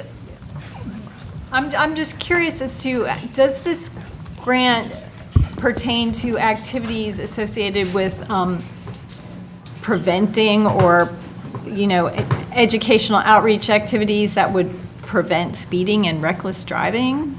This seems to be a plague in our community, and seems to be scant little public education and outreach about it. And I'm wondering if this is all very vague. The agenda item seems to go through all the stuff that it could be used for. Do we have any direction on what we do plan to use it for, or is that something that we will speak about and talk about if and when we get the grant? Well, I think this is to help develop the Vision Zero action plan. Okay. So yeah, that's in development, but all this work is coming to fruition, and we need funding to actually make it happen. Okay, so that would be under this purview. Okay, thank you. You want to put that back on consent? Yes, please. Go ahead, Commissioner. Also, would that also possibly address drag racing, if possible? Typically, with regard to roadway safety, you have design, you have enforcement, and so it can be a component of this as how we improve our enforcement efforts. But I think generally this is meant for design and various policies to promote safety. But we can certainly highlight that and ask staff about that. Thank you. Everybody okay with that back on consent? All right. Gene, you got that? Okay. All right, let's see, 10 is the intergovernmental agreement between ACC Gov and Advantage. Commissioner Houle? Yeah, I don't have any specific concerns here, except that it feels a little bit to me like when we have an agenda item that's to be determined and who we're going to award the contract to or something, that we don't have the actual final draft of the IGA yet attached to this. So I just ask that we keep it off consent until we get that, but I understand the attorney's office is expecting the final version of that to get to us real soon. Okay. Any other questions about that? All right, moving on to 13. This is a pass out with no action recommendation from LRC regarding pet registration. Commissioner Houle? Yeah, I'm the member of LRC who disagreed with the recommendation, so I'd like to keep it off consent. I am curious if staff has any response now, or if they might before our voting meeting on alternative ways forward on some kind of program, if it's not a modified version of what was initially brought to us, if there's some other program that could achieve a similar goal. I do worry that misinformation and fear of the unknown is what led to us not recommending taking positive action on something that I think staff made a very strong case for. There was, I think, a great deal of misinformation around what this program would look like, or how it would be enforced, or who or what it would apply to. And I saw a lot of that swirling around on the internet and even in some papers and radio reports. And I think it just left people with a misinformed impression of what the goal was and what the program would have looked like. Which then no wonder why we got robust response and robust response against the proposal. I think that the current status quo that our animal services department is in and that animals in our community are in is a pretty tragic one. And this program, as I understood it, where we have a lot of evidence of this program being carried out in other communities, not only would it have helped people stay up with their rabies vaccines for their pets, but it also would have led to more reunions and sooner reunions between pets and their caretakers. I think there's very good evidence for that. There's very good evidence that it would have helped animal services better treat animals with special needs that they pick up, animals that might have diabetes or something like that, that would have that on their record. And finally, in its most extreme case, but one that actually happens, it would reduce the number of euthanizations that we see happening unnecessarily because there isn't a record of rabies vaccines that animal services can access. And I think counterintuitively, people think, if I get a microchip or something, that's going to be something that animal services can read and act in accordance with, but actually they have no way of interacting with those microchips for the most part. So there's a lot of just unnecessary euthanizations. So all that to say, I think there was a really good case made by staff for this program. We didn't do a great job maybe of conveying that case to the broader public. And without staying necessarily attached to this specific program in this way, I do hope we'll find a way to move forward somehow to address the problems that staff brought to us. Commissioner Myers? Yeah, as chair of the LRC and someone who voted to table this, I will review my notes before our meeting in October so I can speak better to my reasons for it. Of course, there was a lot of public reaction, not welcoming of a program like this. But if I recall, I think this was a couple of months ago now, I wasn't convinced that the data that our department brought us from other programs that they looked into after they brought us the initial project, the proposal, they didn't seem to find really conclusive evidence that it was very effective in a lot of places. I will go back and review that so I can speak better to it at the voting meeting in October. Commissioner Link?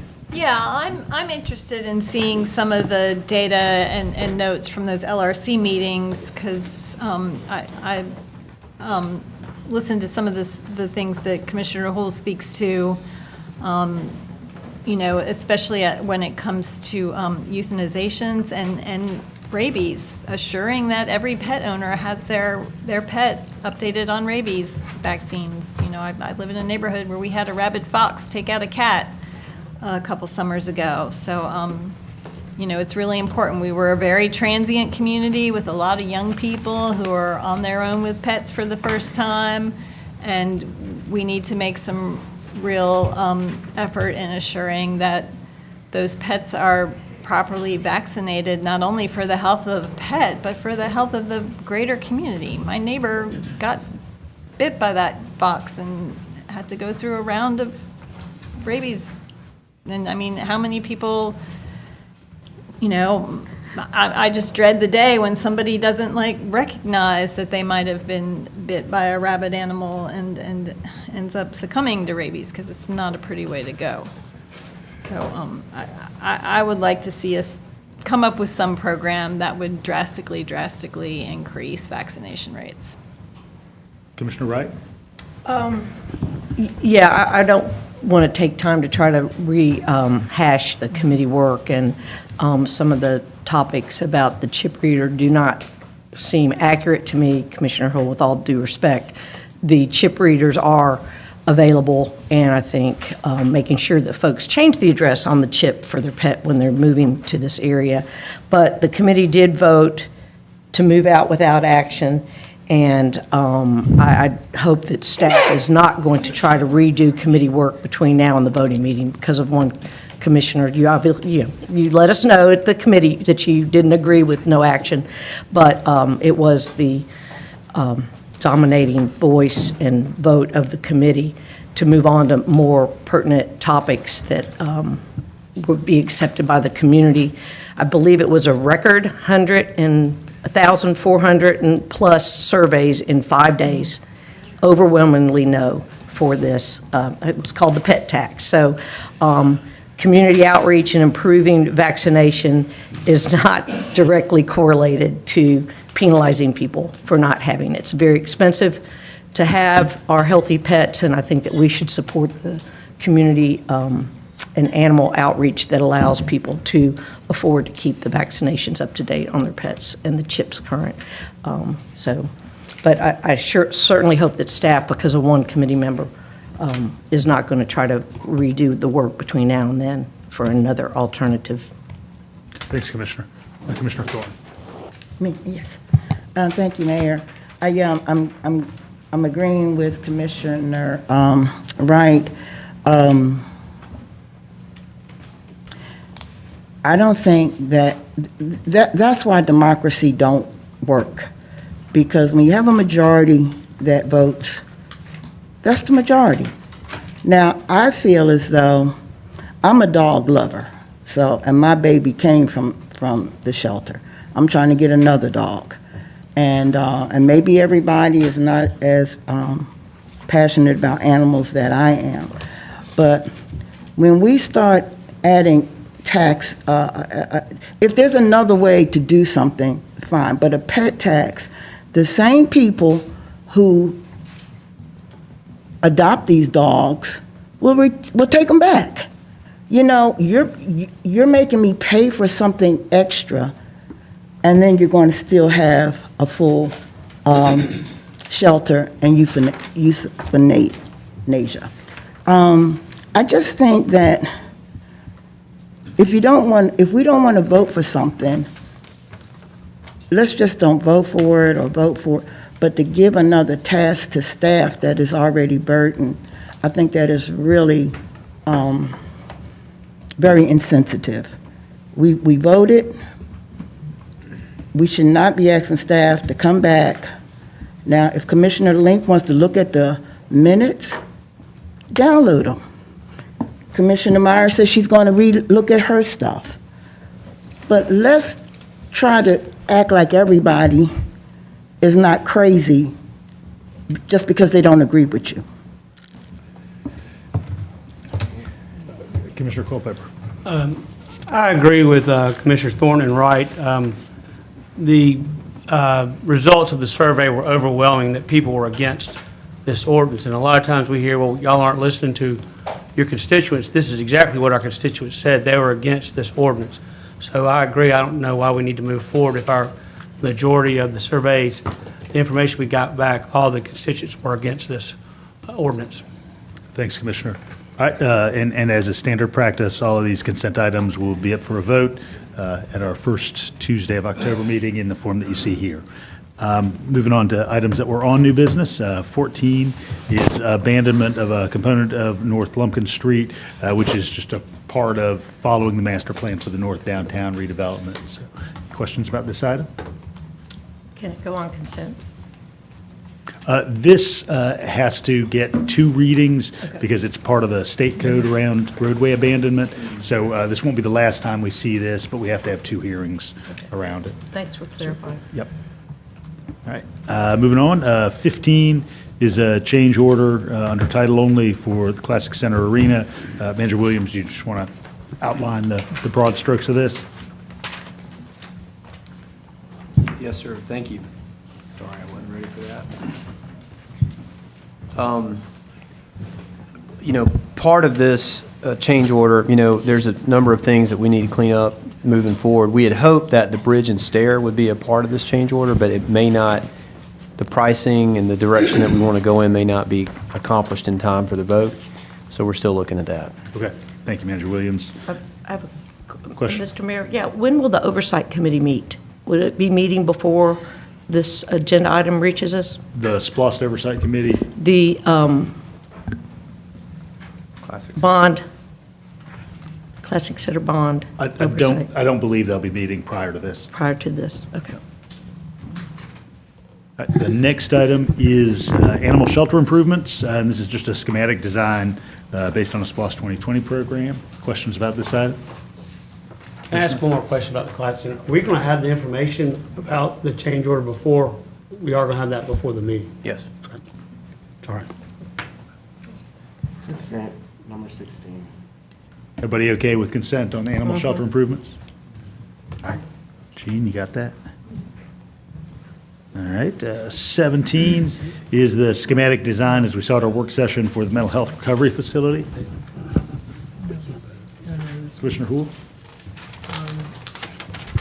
Yeah, I'm excited to move forward this, but I'm asking to leave it off consent, pending some responses from staff to the questions I sent by email, which largely echoed the questions I had in the work session, but I'm just wondering if we can use some of the SPLOST 2020 Project 11 money, renewable energy money, for the $185,000, I think it is roughly, in cost. That's the extra we're doing to certify it for Earthcraft, just to trying to find as many ways as possible to build the project to its full financial realization.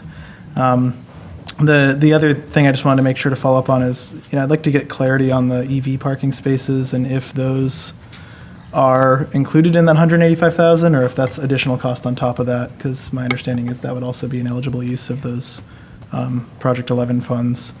And then, finally, I'd be curious if we know how many spots there are.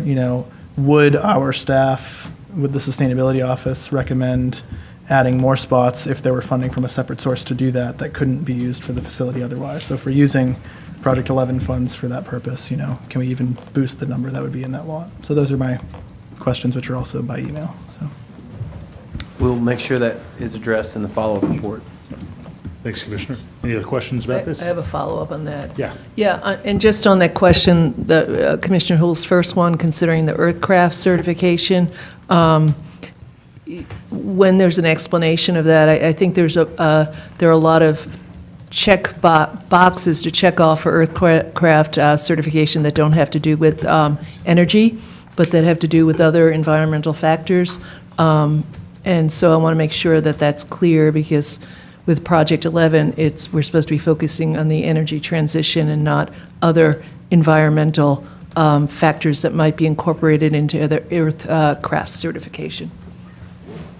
All right, I'm going to move on. Item 18 is renewal of the speed detection device permit and associated ordinance revisions. This is a recurrent activity that we have to do as we engage with the Georgia Department of Transportation and, of course, get warrants to be able to run radar on our roads. So, Commissioner Lake? Yeah, so I just have a couple of questions for staff on the procedure for getting a road speed reduced and to getting a road on this list so we can maintain our radar permit on it at a lower speed limit. Could you give me a quick rundown on that? Sure. Staff run speed studies on certain segments of roads, and the data is what the data is, and it's based on the 85% behavior of the passengers on there, and that's a national best practice for traffic engineering. So, where we've indicated in your attachment, that's what's highlighted in yellow, where those particular segments came under the posted speed limit, and so we want to bring that to your attention because we know it's important to you. But there is a process that we undergo to determine that. Sometimes speed studies indicate that the speed limit should be higher. And so that's how that process works. So I noticed that Tallahassee Road's on here, and it had the roundabout and put up, and I'm sure that most definitely lowered speeds. So when a road undergoes design changes like that, does it automatically get a new speed evaluation, or does it just come up at some point, or? That's a good question. To be dead sure, I need to ask staff, but it would make sense to me that we would do that. Yeah, I would hope that we would have a new speed evaluation of, say, Prince Avenue, Boulevard. These are streets that have certainly seen, I never find myself going more than 23 miles an hour down Boulevard now that there are speed bumps on the eastern portion of it, and Prince Avenue speeds have certainly slowed down. I'd be really interested in seeing that reevaluated and the actual speed limit lowered, particularly on that in-town section that is technically part of downtown now. And just to be, and I appreciate the points you're bringing up. So when a new road is constructed, there's a design speed that the engineer imagines that it's built for, and there's some criteria around that. And then there is people's behavior while on there, and that's typically how those speed limits are updated over time. And when I say 85, so the average speed that 85% of the drivers on that segment exhibit during the speed study would indicate what the speed is for that. And Yeah, that was yeah. something that I didn't realize when I Yeah. came to work in local government, but that is what we use. Yeah, I understand the 85th percentile Yeah. thing. I would just like to see some of these roads that have gotten significant design changes in recent years undergo that evaluation and potentially make it on this list.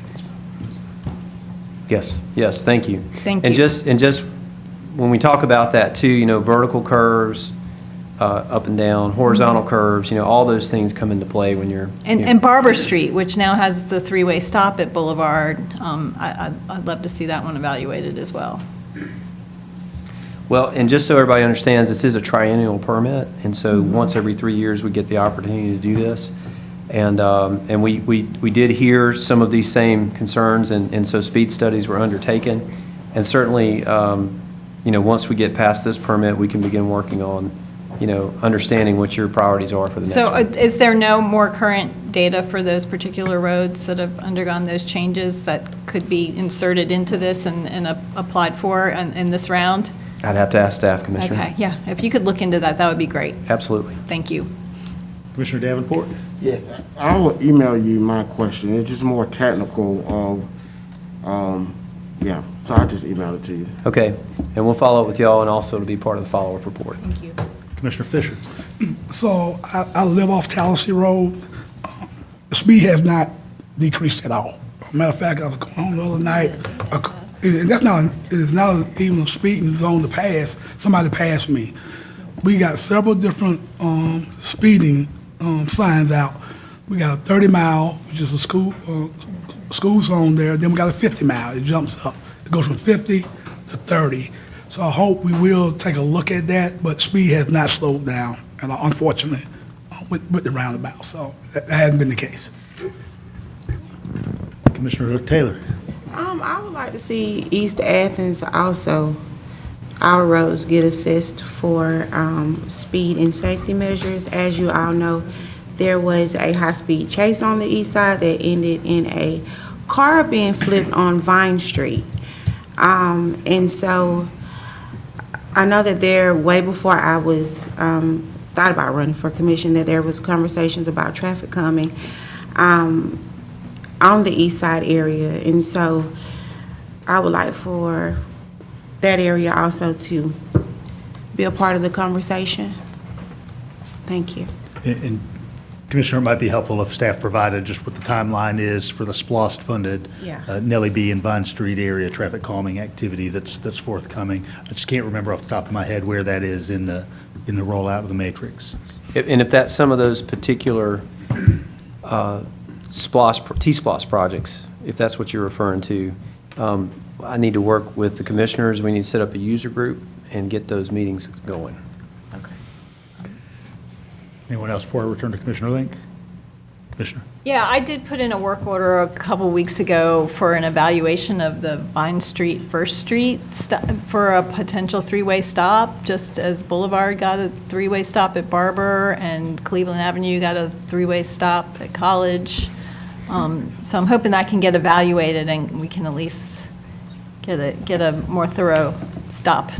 First Street is a hot mess. It's scary. I had a friend who had a car end up on his front steps in the middle of the night. It took out a street sign and a small tree and hopped a 2-foot retaining wall to land on his front steps.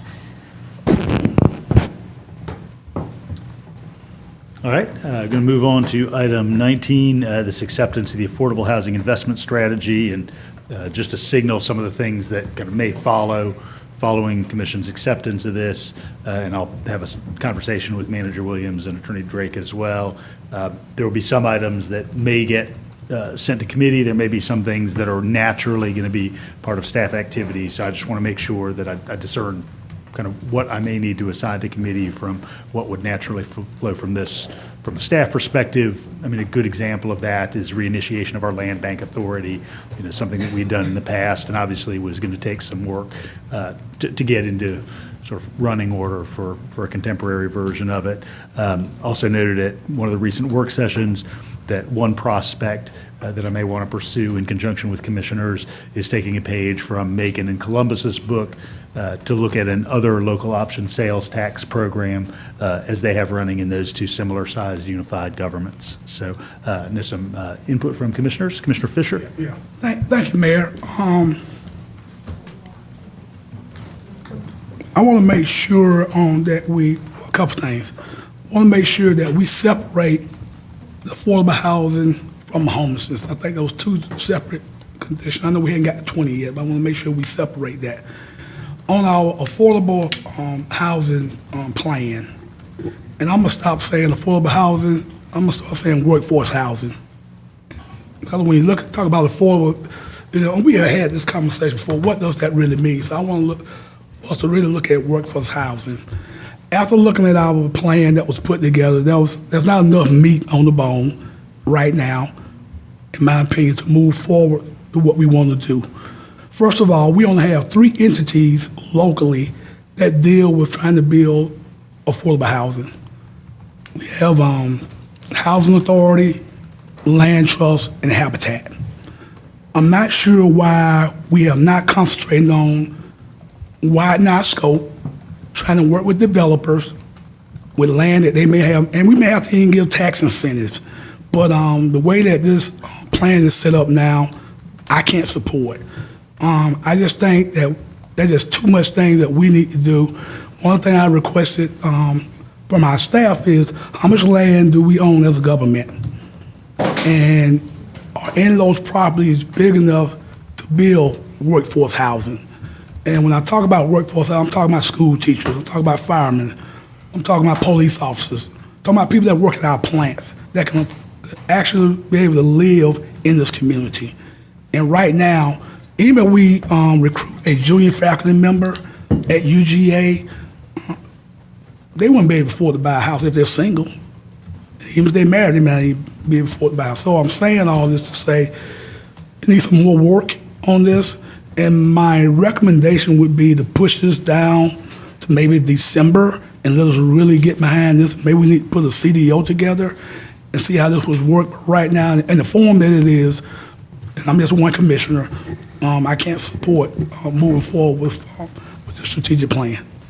Thanks for that, Commissioner. A couple of observations. One thing that could be a form for a commission-defined option is to sort of add an element that directs staff to engage with both creation or engagement with other nonprofit organizations and with the for-profit development community. And obviously, they would then return, with some work program around that, but that may be part of a sort of graceful way to accept the work that's been done, but also move in that direction. And of course, the other thing that we're all conscious of is that we're in the midst of updating our land use plan. And of course, that is going to have so many layers that intersect with this over the next year and a half or so. So, Commissioner Thornton. I totally agree with Commissioner Fisher. I do think we should separate those. I'm not going to get really hung up on affordable or workforce. Folk need housing, whatever their income bracket. I did not support consultants doing either one of these studies, and I'm not surprised. I don't regret that I didn't support it because the studies really told us what many of us already knew. I do plan on doing a CDO for the housing, affordable housing. I'm working on that as we speaketh. That would probably be the only way I could support it. There's nothing in the homeless one that even sparks any interest. So if we have to be able to push that down the road, I'm okay with that. But I do think that there are some real key components that was missing from the housing presentation and work. I talked to a developer. The money we spent for the that consulting work, he said they could have built 2 houses for that kind of money. And I'd rather see 2 people housed than us fill up a fund or create a fund. But I do plan, Mayor, to work on a CDO. Anybody interested for some, get input, and I will try to get the information out early enough so people can see it. But we could fix this problem, but we keep dependent on the government just doing it all by ourselves. And we really need to involve other people and especially experts. How do we even have a report and you haven't talked to developers, you haven't talked to the bankers, you haven't talked to people who own land? I don't understand that. This is where the money is at, even with some of these folk coming in from wherever they're coming in from. So I will be working on a CDO on just the housing piece, not the homeless. Somebody else can take that on, or we can delay it. Thank you, Mayor. Commissioner Link. Yeah,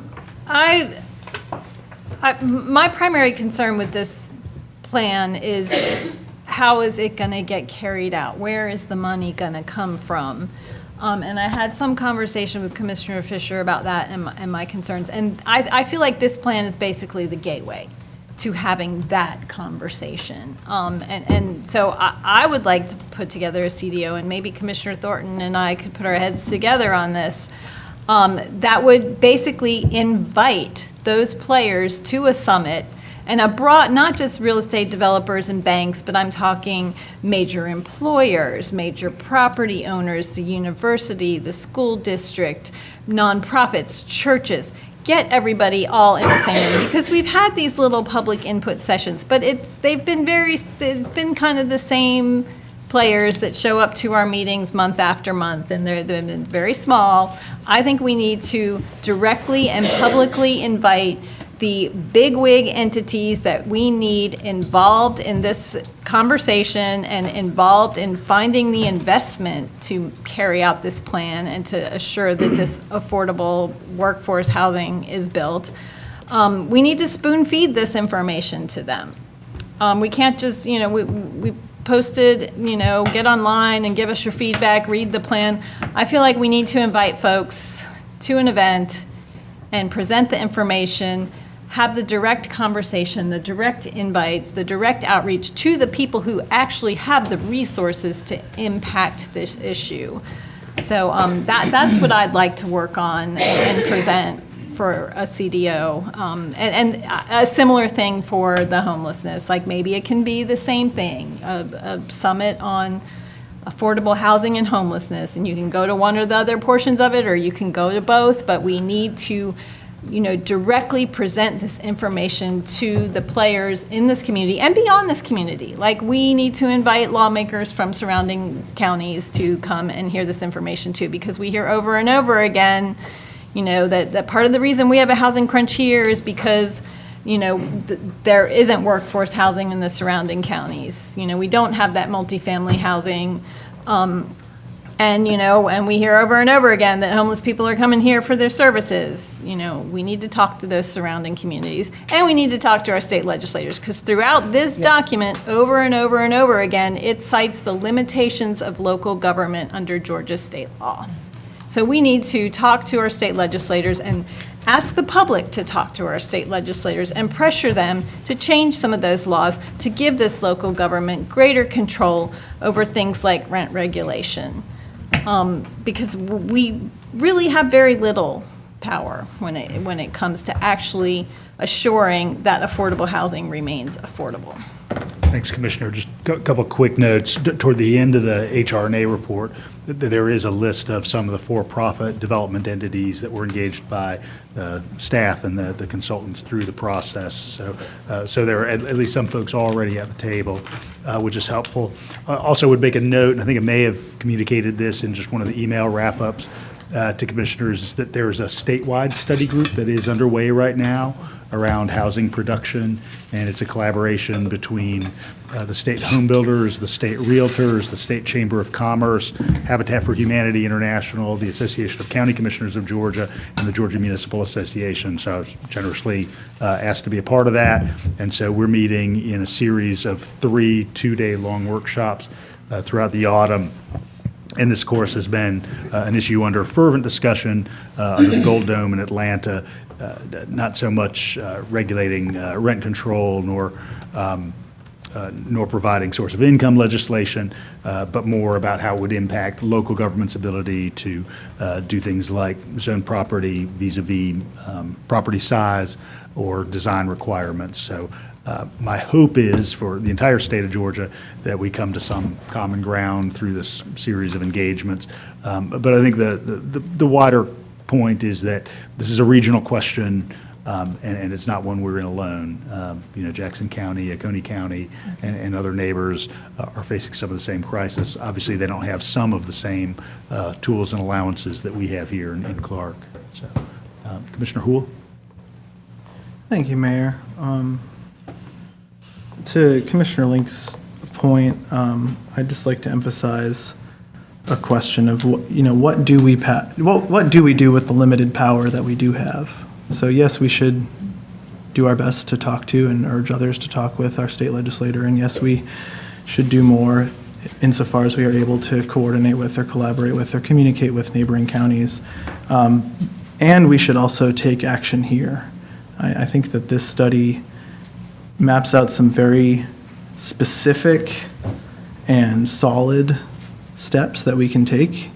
I'm also confused, Mr. Mayor, about what seemed to me like contradictory sort of assertions about this and this study and the Cloudburst study, which is that I'm hearing simultaneously that they say nothing new, and then I'm also hearing that they say things that folks here disagree with.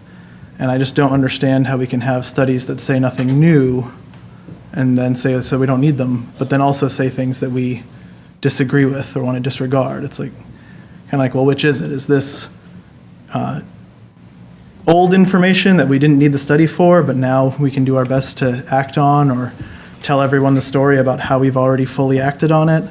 Or is this information that we disagree with? I find the evidence gathered in this report and the subsequent one to be accurate and compelling. I think our expert staff has collaborated with experts we hired to do this work. I think they brought in a lot of other people. I feel like the last thing we need to do is take 2 studies and then call for another summit. So I really hope that we won't do that. I hope that we will take action, and I think a more fruitful direction for us to go, if we're going to go the direction of a commission-defined option, is to identify which actions to prioritize in this. We've heard a lot from staff about the need to prioritize.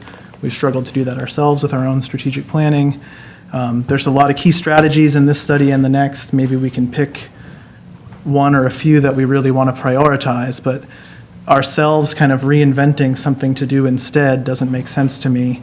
And I think it's disingenuous to say that there's nothing new offered here. Maybe there's information we expected to get, but I do feel that the information that we do have, which is also fortunately up to date and new and specific to our local community, I feel like that information gives us a solid direction to go, and we can take meaningful new action. We've already taken a few steps in this most recent budget and in past years, alongside some of the recommendations we see in this and the next study, but there's many more that we haven't.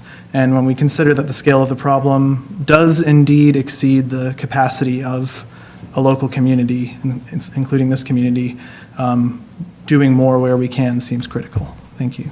Commissioner Myers.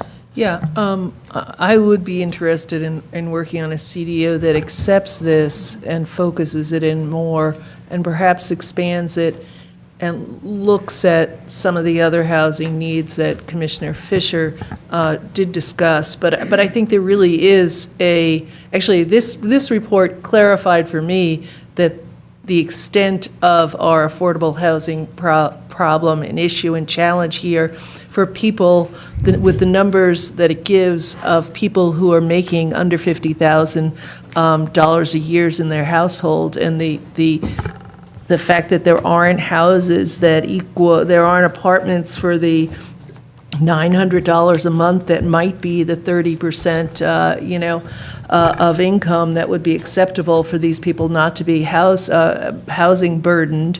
And then looking at, again, the 30% or 35% of homeowners who make $50,000 or less, and the strategies that are in here to help keep those people in their homes with different approaches that would help them keep up the house and keep them from being tempted to sell to those postcards that coming to my house, for example. So, I think there are some strategies in here. I think we do need to address this lower income, and we also need to be aware of our middle income and sort of young professionals, working class professionals that Commissioner Fisher referred to as well. Commissioner Thornton? I guess I need to be clear for some people. I'm not saying that there was no nuances in this study. I'm saying that in general, I agree, maybe there are some pieces we pull out of this, but housing has been a strong emphasis of mine for years and for years before I became on this commission. So no, it wasn't brand new. Maybe the data changed because it's current data, but we've collected other data because it was relevant at that time. Now, I was going to ask the mayor, are you working with the McCustis Center? Is that the group you were talking about? You're going to be meeting with some legislators? I'm not familiar with them, no ma'am. I just got housing reform in states, and I will send it to you, Melissa and Carol, if we can, and whoever else is interested. I'll send it to everybody. But it is about state reform menus for 2024. And a lot of this that we're talking about is from a state. The state has to kick into this if we're going to fix the housing problem. The state has to play their part. Now, again, I'm trying to be real positive about what I say, but we voted in December, 3 organizations, Manager Williams, for funding for housing. December. We're almost at December again. These groups do not have their contracts, and these groups do not have a check. So there's a lot. It's not one particular area that I'm blaming anybody, but why do we move forward when we haven't even did what we were supposed to do as a government for those groups that are waiting to dig up some dirt? So it's not just one thing, but I'm not going to feel guilty because I don't support these reports. I'm not, because they're not working. So whoever wants to work on the CDL with me, fine. If it passes, fine. But I did not support consultants from the beginning, so because I think this is something we could have done in-house if we tried to bring in everybody or as many people who wanted to be a part of the solution. I want to say one more thing, and then I'm going to stop. I'm not going to deal with the homeless piece at all. If anyone remembers, the resolution I did not support. But then when we voted for the actual project, I did support. And I supported it that second go-around because at first we were talking about solutions to the homeless problem. Then we started talking about the homeless like they were trash, and it got very personal with me. I did not support the homeless encampment. I did support the homeless encampment because that was the only thing on the table at the time. And these people deserve the same type of respect. I don't care if they do come in here, but we were not prepared for it. And to another comment that was made, if some of the data that the homeless encampment did early on when it was started, there were some positive things that happened. People got some jobs, people got some homes, and nobody talks about that. I'm not going to let people come before us and demagogue somebody because of their past. So I'm not going to play that game with nobody. But I will say there's room, even in this report, that there may be things we can pull out and tweak and fix, that something good is going to come out. But please, let's not let this be a place where we attack people and we don't even know the story.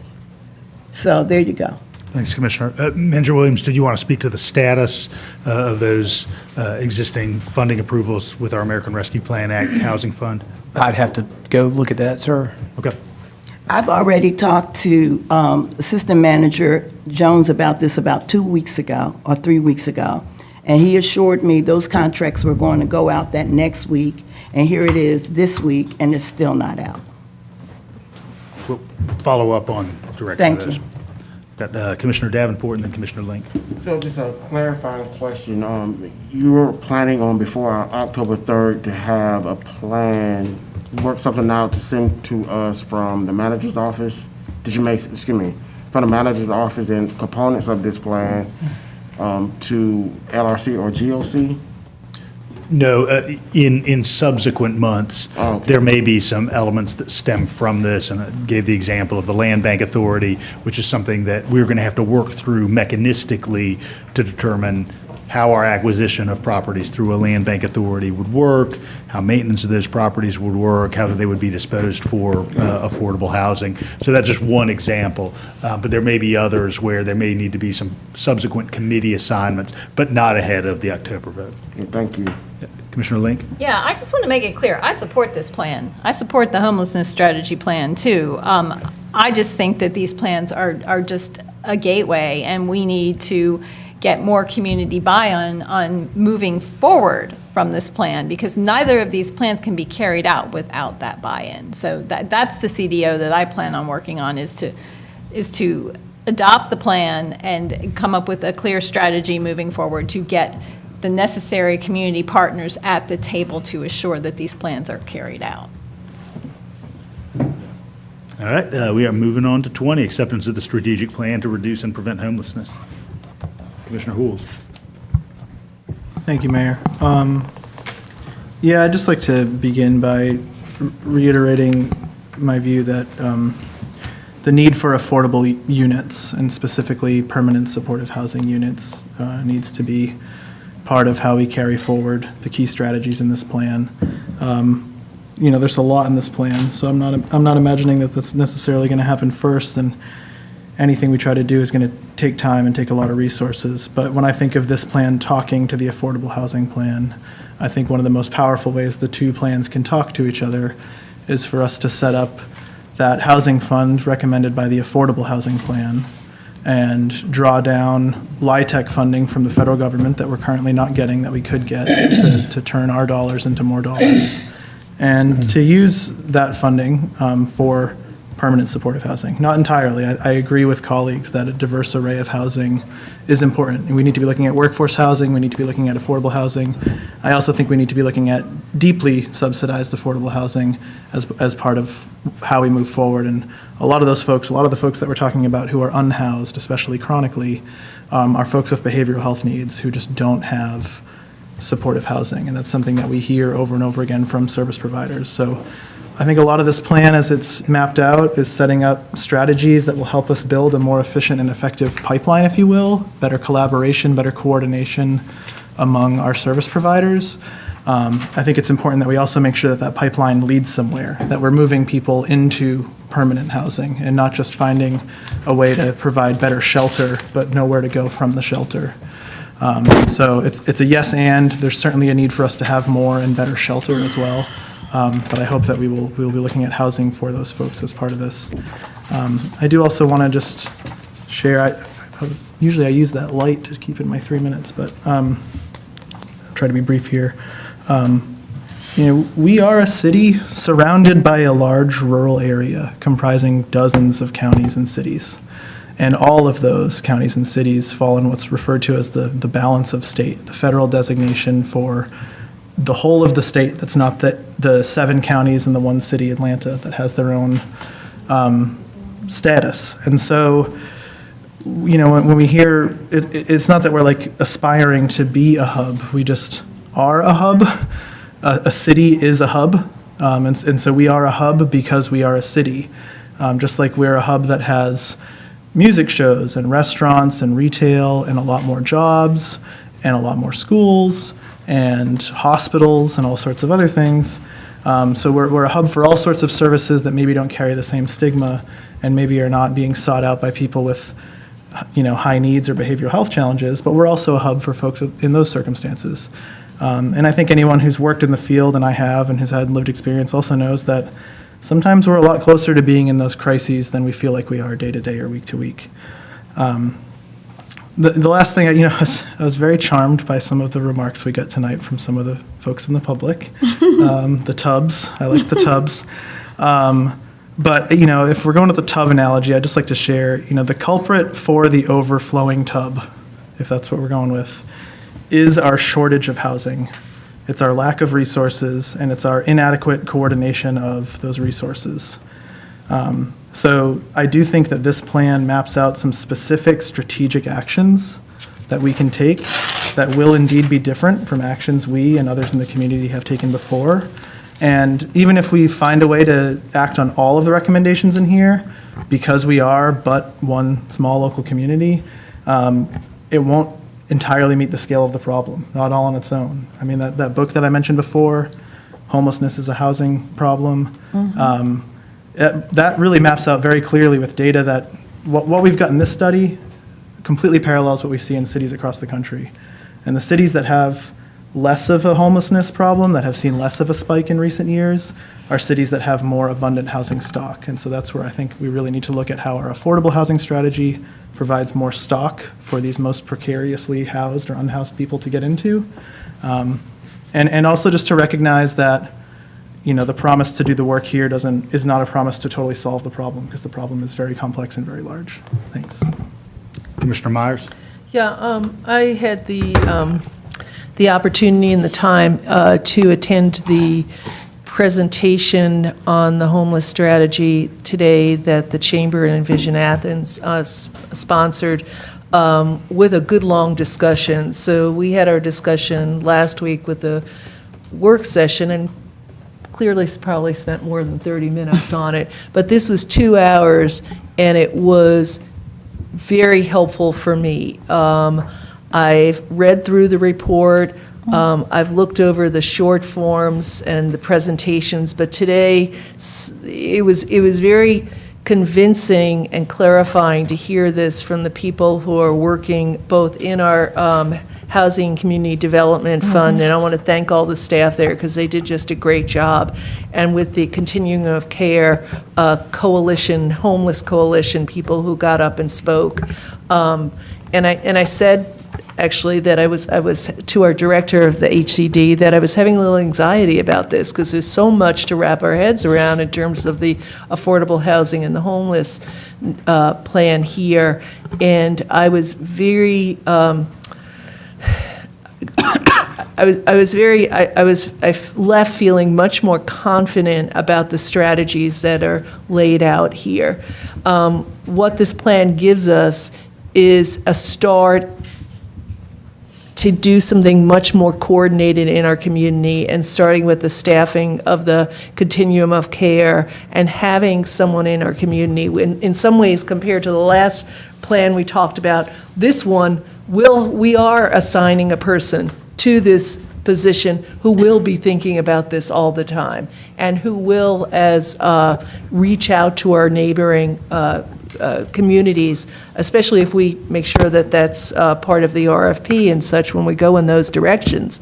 And so all of the goals in here, I feel much more certain that they will not necessarily be a burden to us as the county government, but that these are strategies that are going to be going out to our already existing nonprofits. So when we're talking about the development of low-barrier shelters, we have various nonprofits in town, from the Salvation Army to the other ones that exist, who could apply for these and to use their resources. So I am supportive of this. It became really clear, if I didn't know it already, that the people who are working on this every day know a lot about what they're talking about, and they've thought about this very carefully. And I feel good taking their recommendation on this. Commissioner Link. Yeah, I was also at the presentation this morning that included members of the Continuum of Care, and yeah, it was really enlightening and really reassuring to hear them react to this plan. And it's clear they want to see this plan move forward. It's also clear that there are going to need to be many, many community partners at the table in order to assure success and ongoing success, and to actually tackle the problem. Not to just throw money at it for a couple of years and hope it goes away, but to ensure a sustainable system for tackling the issue, building the housing, assuring that there are the supportive services for these folks. Because yes, there are mental health and substance abuse issues that are involved in people that find themselves homeless, and we can't ignore those people.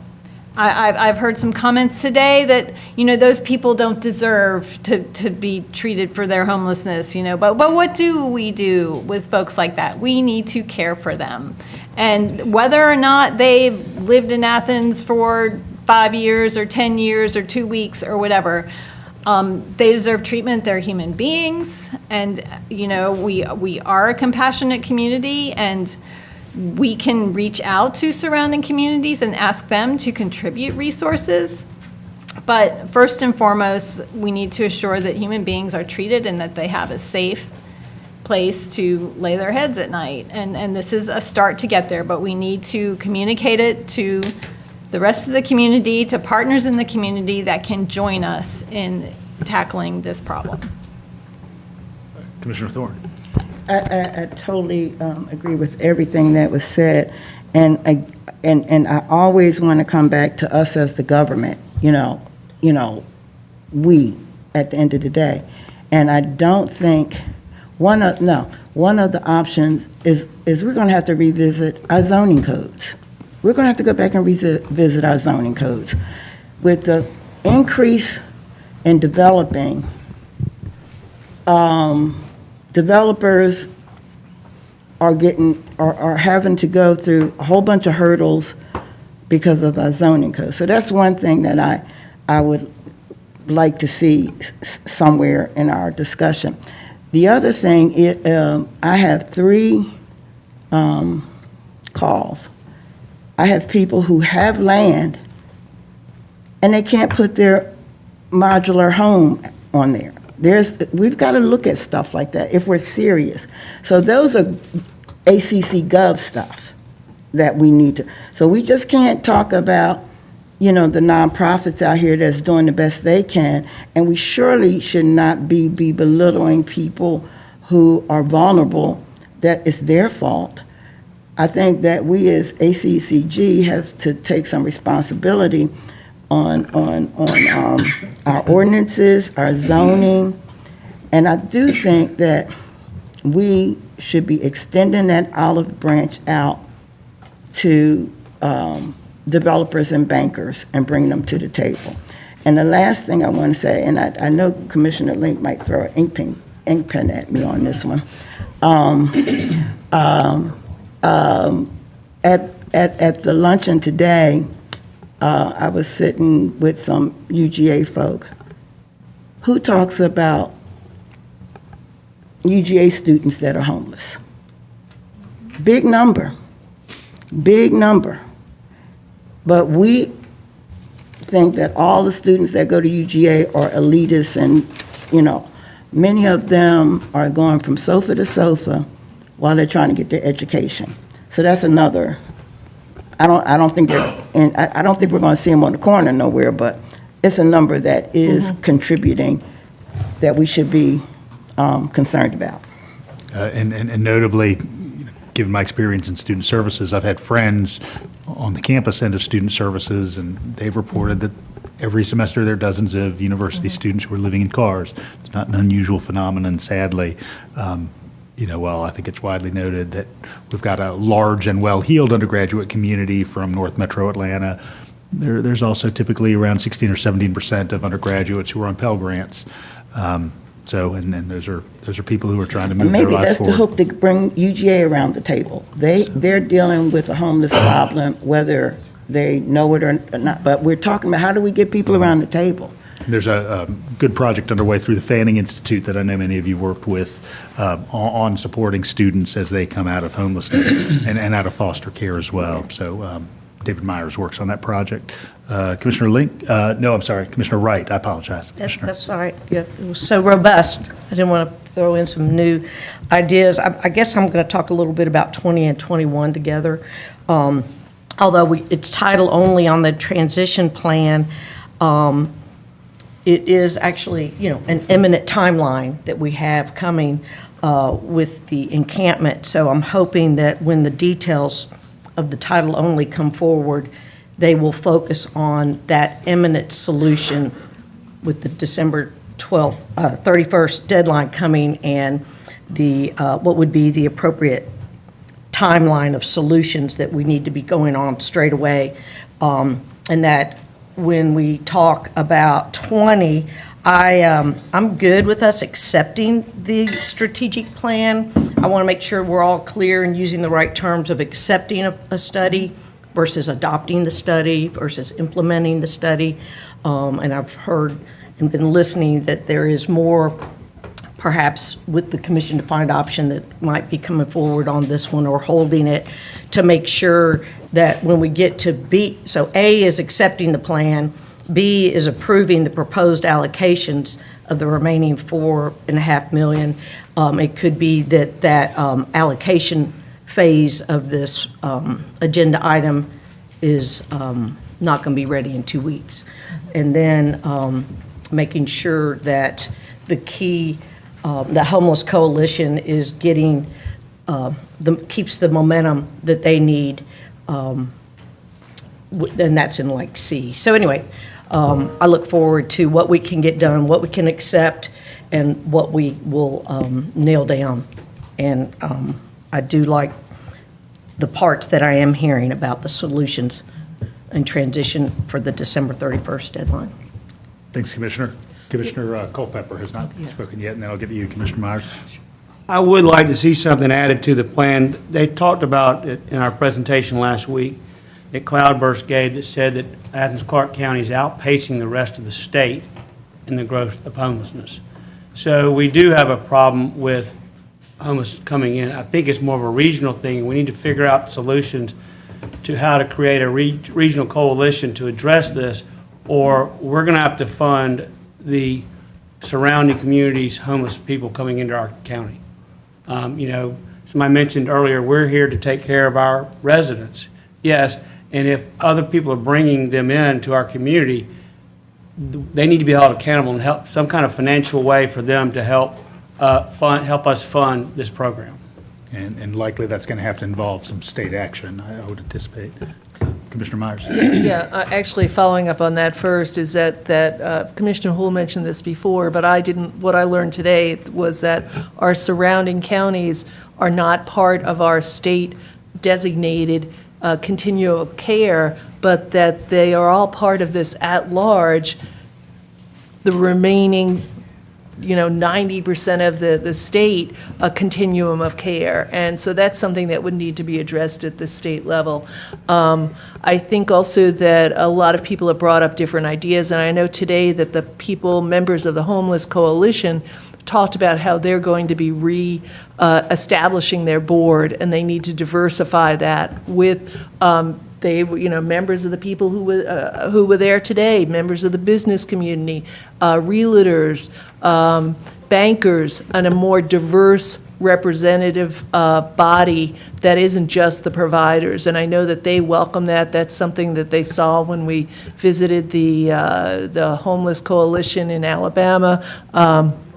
And the other thing, the final thing is that this week, I hope also that leader for the coalition that gets that staffing will also be doing this outreach to faith providers. The church on the east side that invited me over this week talked to me, wanted me to talk about homelessness and what they could do within their own congregation, but with other congregations. And so there are people out there who want to connect, and funding this continuing of care, this coalition staff person and staff itself will have some central place, some hub to enable some of these, a broader community discussion on this and involvement and resources as well. Thanks. Commissioner Hool? Yeah, Commissioner Myers kind of covered it, but I do, two things. One is the growing population of unhoused people in Athens is not synonymous with people coming here. People are coming here or are being brought here. That is part of what's going on. But the growing problem is a growing problem not just for that, but also that people who live here, who are from here, the number of those people experiencing homelessness in a given year is also increasing. So just to kind of clarify, it's both of those things going on at once. And I think as the folks from Cloudburst were keen to point out multiple times in their presentation last week, the folks who are not from here, whether we define that as their last place of residence or their length of stay in the county, however you look at it, are very much a minority. I think they said around 10%. I mean, even if you did some kind of gymnastic math by saying you're going to take both figures, the folks who have lived elsewhere and the folks who haven't been here long enough, and imagine those were both entirely separate populations and added them together, you'd be looking at 20%. So the majority of folks is the point, are folks who are from Athens by whatever definition we would try to use. And so I do hope that we can focus a majority of our effort on that. But my favorite part of the presentation that the Chamber and Envision put on today, which I was also glad to attend, was kind of a discussion around this. And the folks in the coalition and the service providers in town, I mean, they're frustrated by this too. No one likes receiving a client from another community who isn't familiar with being here, who maybe doesn't even want to be here, and then having to figure out how to serve them.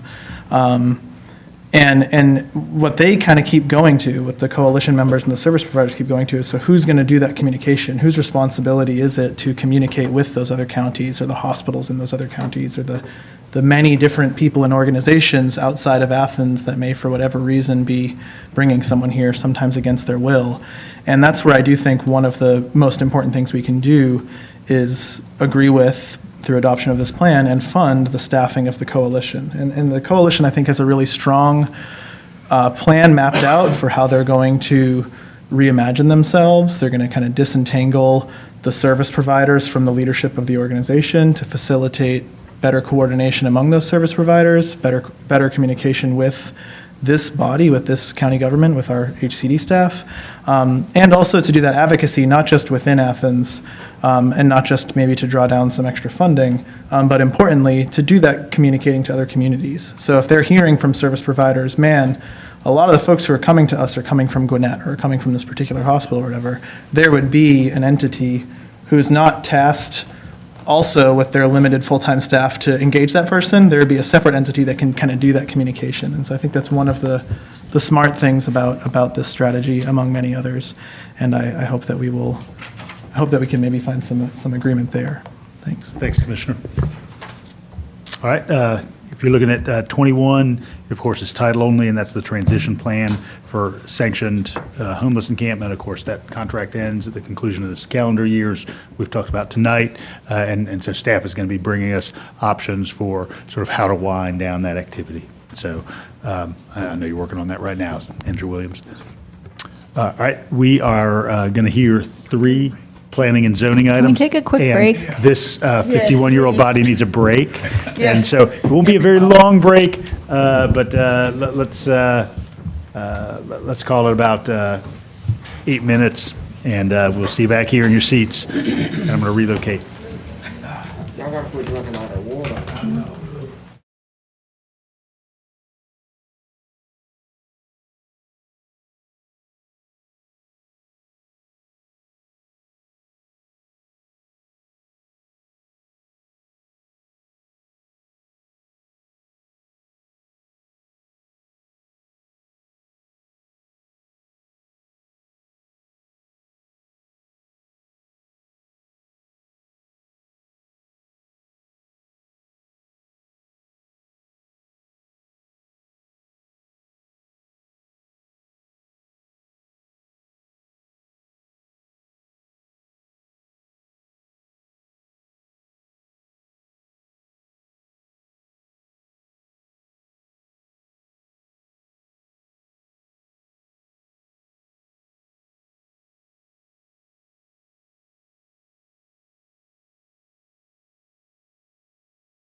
All right, I think we're ready to move on and take care of the last piece of the public party.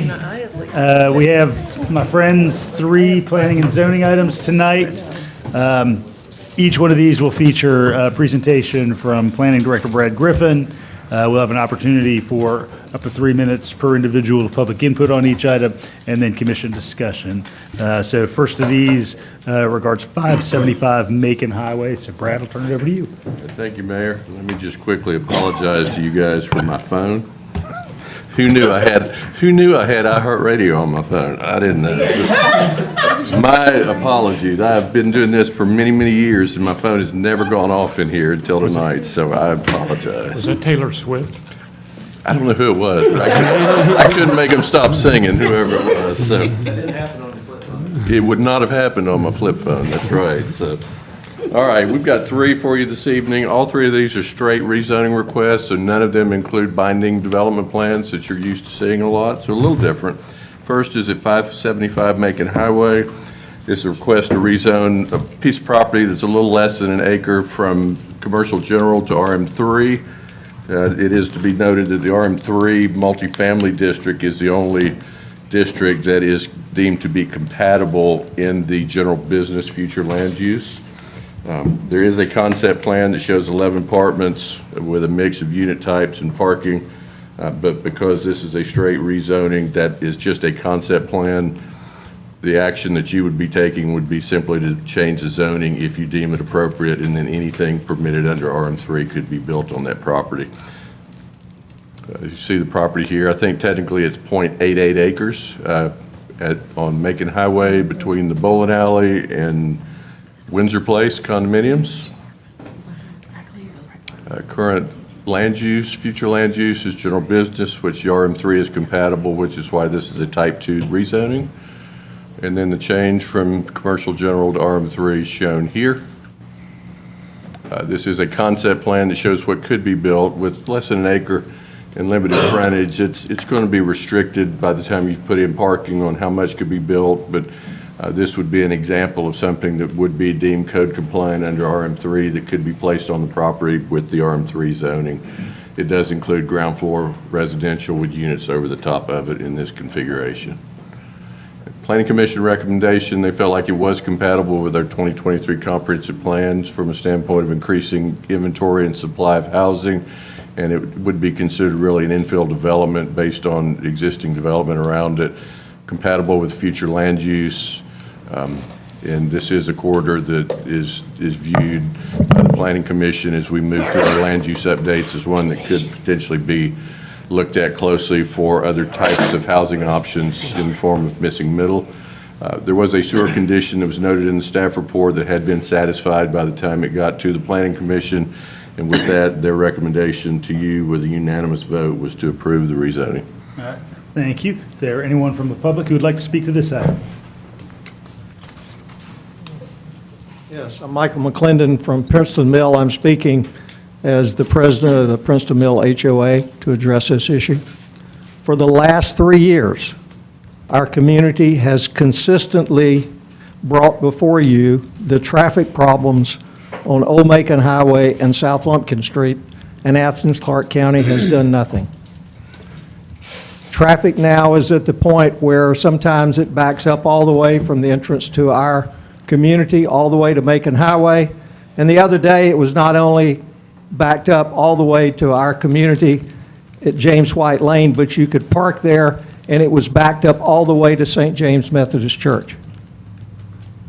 You approve Cloverleaf, you approve the Puritan Mill, you approve Glenview, and all of that traffic gets dumped onto a primary road, which is not wide enough, not big enough, onto a bridge that's 73 years old, that doesn't have the capability for pedestrians yet they use it.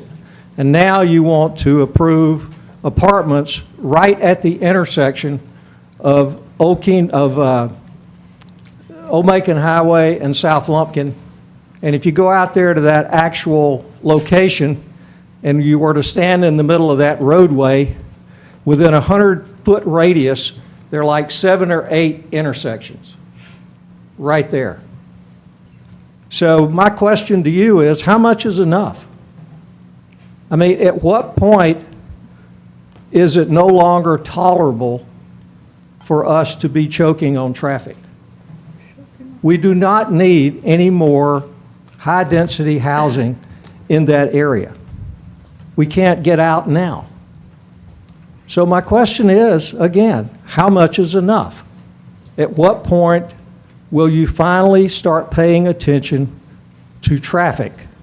Which, by the way, public safety uses that road. That's a primary road into the university. Ambulances use that road. Fire trucks use that road. It's a primary road from Oconee County. Again, going over a 73-year-old bridge which has no capability for pedestrians, yet they walk on it. So this is a real problem. So our community is asking you to disapprove this when the vote comes. We do not need any more high-density housing. We don't need any more traffic.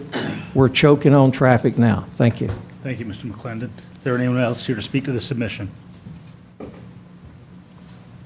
This in District 10, Commissioner Hamby? Sure, thanks, Mayor, appreciate it. Brad, I just have a few questions for you, just so I can understand the thinking behind the planning staff recommendation and the planning commission recommendation as well. This is currently zoned CG right now, which could include some residential units, and am I right in saying it'd be about 24 bedrooms that could be included there right now? 21, 22, because it's not quite an acre. Commercial general allows 24 beds an acre in addition to any other permitted uses, and the requirement is that it be vertically stacked, so the residential would be over the top of some type of non-residential use otherwise permitted. Oh, okay, so that would not include, I mean, that's beyond, the commercials beyond, or in addition to those Yes. 21 units, okay. The second thing I have is was any discussion had about the additional curb cut? I mean, I remember, I think there was, wasn't there a zoning item in your district, Commissioner Davenport, about they were sharing, I want to say Mr. Pittman was involved in that one, Frank was, sharing a drive with another close by.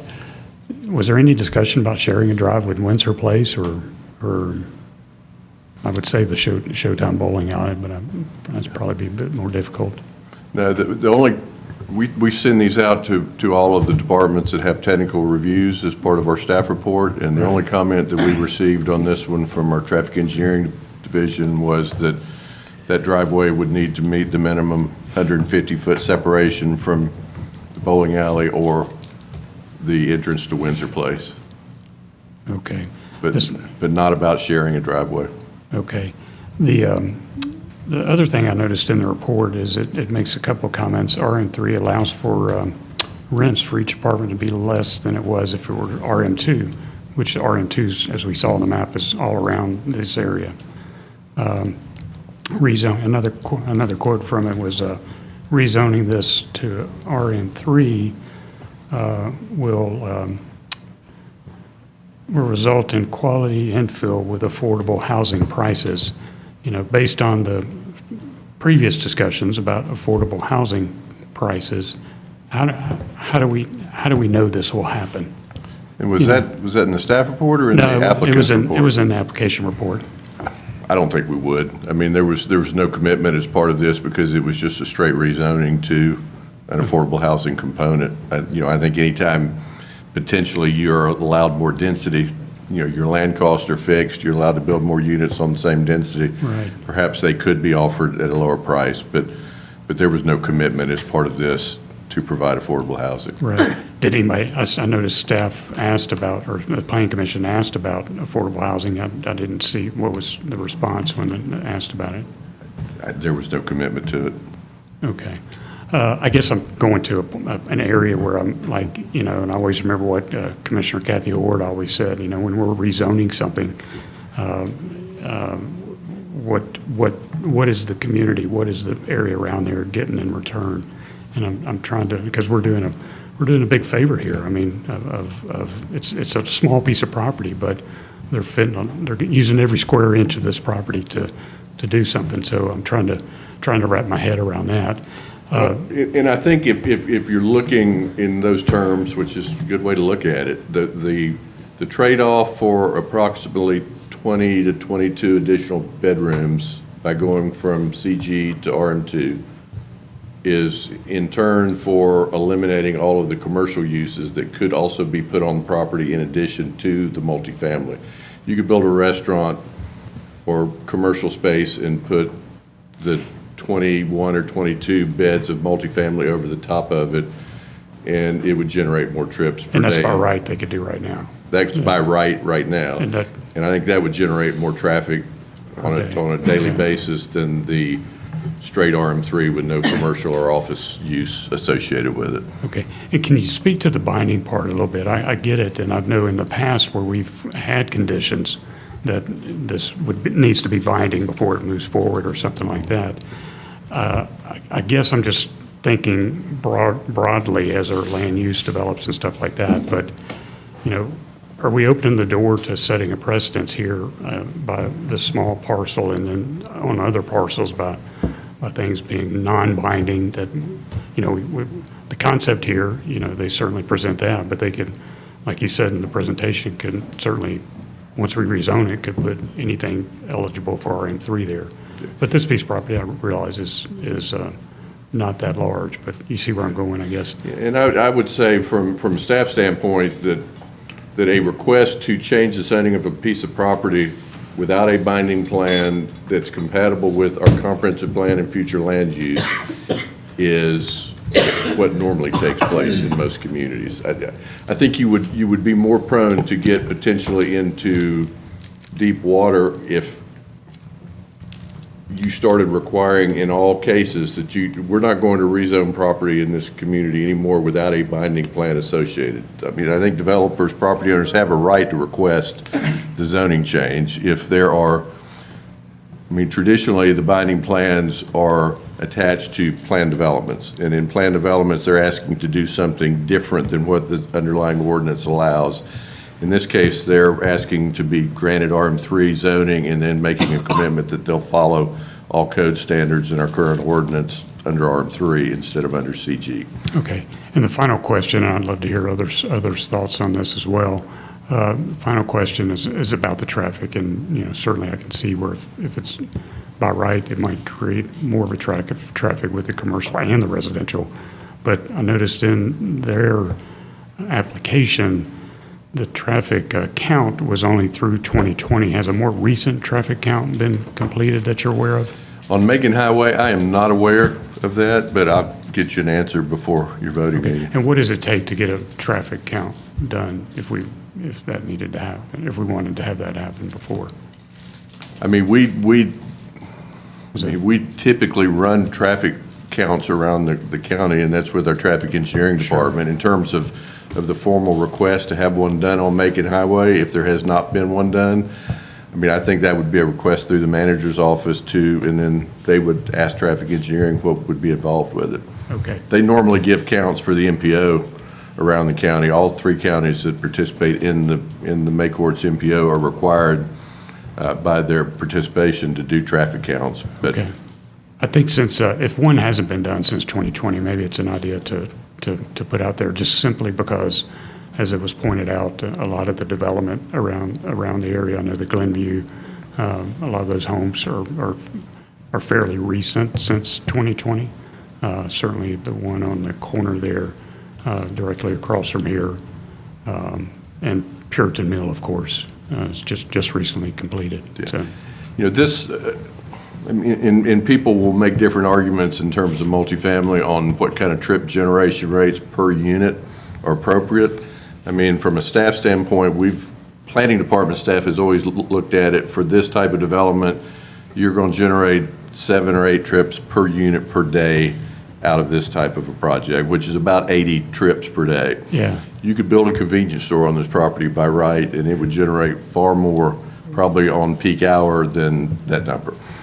Yeah, and I saw that in the report. I guess what I'm looking at is sort of the bigger area picture of it. Right. Because now, right here, you've got Windsor Place condominium at RM1. Certainly, could this open the door to whoever owns Windsor Place Condominium Association, all those owners, I don't know if they're individual owners or not, coming back and asking for an RM3 zone. My argument, it's not an argument, but my response to your question would be that the difference in this property and Windsor Place, which you see to the left, would be it would require you to also modify the future land use component of the comprehensive plan, because RM3 zoning is not compatible with that yellow color, only the red. Yeah, but they could come and ask. They could ask you, but that's a very different ask than asking to change it to something that's already deemed compatible. Have to go through a lot more process. Yes. Okay, thanks, Sean. I'm curious what others may think on it as well. Commissioner Link? Yeah, I think Brad answered addressed what I was going to point out, is that under the current zoning allowance, the CG, you could get a Raising Cane's there that would add a hell of a lot more traffic. So, you know, I from my calculations, this is 35 bedrooms. Is that correct? The concept plan is 35 bedrooms. Yes, the concept plan is 35. By my calculation, it would probably has the ability to carry about 42. It could be 42 if they built it out. Based on the acreage and the underlying density, yes. Okay. Would the topography accommodate that, or is there weird topography? It looks like it slopes off pretty hard at that back corner. That would make that part of the lot undevelopable, pretty much. Or just the requirement for more retaining walls. Which is a feat of engineering and expensive. I mean, I tend to agree with the Planning Commission, and I see a residential use of this property being a lower traffic impact than what is currently allowed by the zoning. And we talk about needing an increase in density and needing, you know, I feel like this is one of those mild, like missing middle areas where we can gently increase density on a smallish area without a massive impact on the community, the surrounding community. And I like the idea of I mean, they're not bound to the concept plan, but I do like the idea of a diversity of housing, you know, with the different flats and the townhomes. Commissioner Fisher? Yeah, I want to know, I travel, although I live off on Taos, I travel Macon Highway a lot. And the traffic is, especially in the afternoon, anymore, is unbearable. But my concern is most of the bridge. And I guess I need to ask the manager's office, is there any plan to have that bridge replaced? Because it's been there a long time. And it's very narrow, and people do walk and bicycle there. So I've Yes. seen, especially with students, a lot of students, if they're walking or they're on bikes, they're there. So is there any plan, even to widen the road, but it allows traffic go that way? So, yes, as a matter of fact, interestingly enough, there's a agenda item that mentions that that is one of the bridges that needs replacement. And it was actually one of the 6 bridges we were looking at for the Bridge Improvement Plan grant that's in the but GDOT has since moved that forward in the process, and I think 2029 might be when they're looking to replace it. I know that seems like a long time, but you know, life cycle is concrete, can be anywhere from 50 to 100 years, so it's around the corner. Yeah. So we're glad to see that move forward. Yeah, thank you. Thank you, man. Commissioner Wright? Yeah, thank you for that. I was wondering, when I saw that Macon Highway was taken out of the other agenda item, I'm glad to hear it was taken out because it's been moved up to be addressed sooner. Quick question, are we gaining a sidewalk? Yes. Thank you. Commissioner Davenport? Yeah, so we could do we could do the vote on the straight rezone, but the applicant can ask for a variance, correct? Not as part of a straight rezoning. Okay. But if they ask for a variance, they would go to the hearings board. Okay. Just that extra road going into Macon Highway, I think that's 150 feet from where Windsor Place is. I just know in the mornings, I just have concerns about that extra entry. Is it possible the applicant, when they come to with a plan, could they connect to Windsor Place? Is that a possibility? Is just not on the table? It's a possibility. I'm not sure it's something that legally we could require them when they've got their own frontage. But if they were able to work out or negotiate an agreement with the condominium association for Windsor Place, there wouldn't be anything in our ordinances that would prohibit it from being done. Okay. Commissioner Hool? Thank you, Mayor. Yeah, I enjoyed the planning commission meeting discussion on this. Brad, clarify for me, as I recall, when there was some discussion about the inclusionary zoning ordinance, correct me if I'm not paraphrasing you accurately, but you kind of said, you consider the zoning for the sake of itself, and then the way our code is set up, they can pursue the inclusionary zoning ordinance after the fact if they want to. And so kind of this question around like whether these will be explicitly affordable housing units or not, given that there's no binding plan here or anything, that's to be determined in the future, but this could be the next in a series of litmus tests of that ordinance. Is that essentially? Yeah, from a standpoint. We don't know that's going to happen, but it may. We don't know. Certainly the way that the planning staff prefers to see it done is land use decisions being based on land use policy, with the understanding that we have adopted an ordinance that allows a developer at their own discretion to request the inclusionary zoning. In this case, the 50 beds per acre would be the by right approval of the RM3.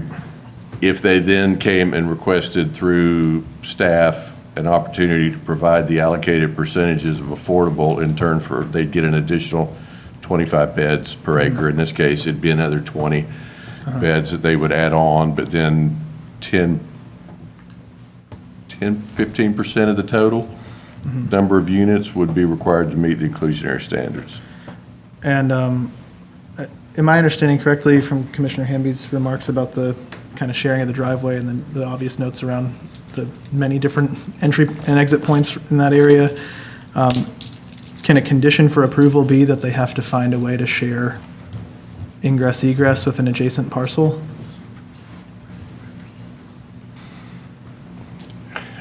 I mean, I would definitely say that if that condition was they had to find a way instead of providing their own on the Macon Highway, I think that would be concerning from a legal standpoint. I mean, if the property's got frontage and they've got a recommendation from our traffic engineering department that has no comments other than driveway separation, the basis for that, and then restricting their ability to have access to a road they front on would be problematic. Okay. Well, I don't want to gloss over that concern too much. I mean, having a bunch of entry points close together with dense housing isn't ideal. But to the point around traffic, I mean, not only would the by right commercial development at the existing zoning be worse for traffic, but I also think it's worse for the community. I mean, we desperately need more housing, and we don't need another convenience store or Raising Cane's or whatever could go in there by right. So I do hope that we would find a way to move forward on this, and perhaps if there is some way to address that ingress egress question, I'd be interested in supporting that. But I hope that we can, provide the opportunity for some more housing to get built. Follow-up from Commissioner Hamby and Commissioner Lane. Thank you, Commissioner Lane. So Brad, in your opinion, though, if they were to do inclusionary zoning or whatnot, I mean, it's a small lot. I mean, do you see more than 35 units being built on this lot? I mean, honestly, Commissioner, given the configuration and the size of this lot and the requirement for parking and the overall density that they're going to get, I don't see them being able to do 75 beds an acre and provide adequate parking for it and provide stormwater. I think that's probably why you're seeing about 8 or 9 units less than what they could do now, even in their concept plan, because there's no room to provide parking for any more.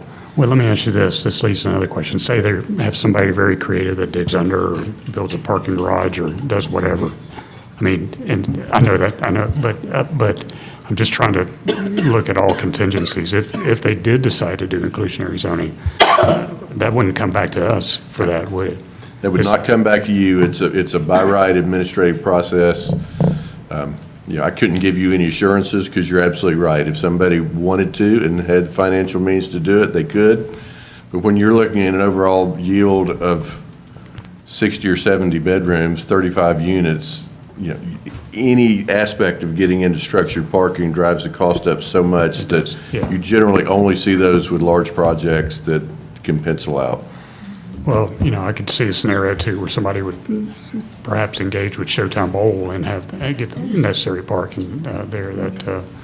But I guess I'm just trying to figure out the contingency. If they do go to inclusionary zoning, how can we get it to come back to us? Can that be a condition on as part of the rezone request? Judge is shaking his head. I would discourage that. Okay. It's just allowed by right. It's the only way, it's what the ordinance allows, so absent amending the ordinance, I don't think you can do that. They could do the inclusionary with CG too, and go from, they could double their density in CG by right in the inclusionary zoning, because we offer 100% on CG properties to go to 48. Okay, thank you.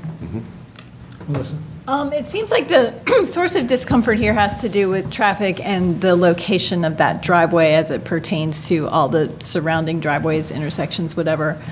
I would like to point out that if that driveway were to go away and the developer were to negotiate with Windsor Place to have the exit and entry on Windsor Place, there would be more room for additional units at the location of that driveway that would bring the density up a little bit, without drastically changing the project or the concept of the project. So, that might solve the dangerous traffic issue, because residential in and of itself at this scale doesn't generate a whole lot of traffic. But removing the location of that particular driveway could help. And that would be something certainly at the developer's discretion. I guess the question I would have is, do we feel the same way about the development of this property if it's a fast food drive-through chicken restaurant, telling them to tie into Windsor Place and not making that work? Well, that would be a whole different thing, a commercial, coming and going, constant exit and entry. But as far as residential, like you pointed out, the trips generated by residential are far less They're than largely peak hour than and typical CG. Much less. Yeah. And, I don't foresee this as being, maybe, strictly student-oriented, because it's not all that close to campus. I feel like this is the kind of project that could attract regular folks to live. I would hope. I'll just close this discussion noting that, one of the things we may see in a future land use plan and comprehensive plan update is that this kind of activity may be allowed by right, just given our need for housing generally and the existence of infrastructure here, water, sewer, highway, loop access, pretty close access to campus. I tend to travel this at least a couple times a week, and Millage is my preferred route into town, so I recommend that for any user of the roadway. All right, we're going to move on to Atlanta Highway and Bedgood Road. Brad, I'll turn it over to you. Thank you, Mayor. This is another straight rezoning request, 4500 Atlanta Highway, with some addresses on Bedgood Road as well. This is the Winslow Park PD, for those of y'all that remember that. This was first done in 2007 as a large plan development that rezoned a piece of, there were several parcels associated with it. It had some commercial frontage along Atlanta Highway, but was largely zoned agricultural, residential to the rear. It was rezoned to a PD in 07 and then subsequently amended in 16, which is the plan that you have for comparison purposes in this presentation for that commercial frontage. The 16 plan that is currently the PD plan of record includes about 15 acres of designed commercial development on the frontage. And this request is asking to take the half of that had a binding plan and simply drop the plan development and put the CG zoning back on it for purpose of offering another opportunity for development. And then the rear balance of a couple hundred plus acres was approved for about 350 single-family houses and about 1,000 beds of multifamily as part of the plan of record today. All of it except for the 7 acres that we're talking about tonight would remain in effect. This is only about that front 7.5 acres, and the request is to simply drop the PD.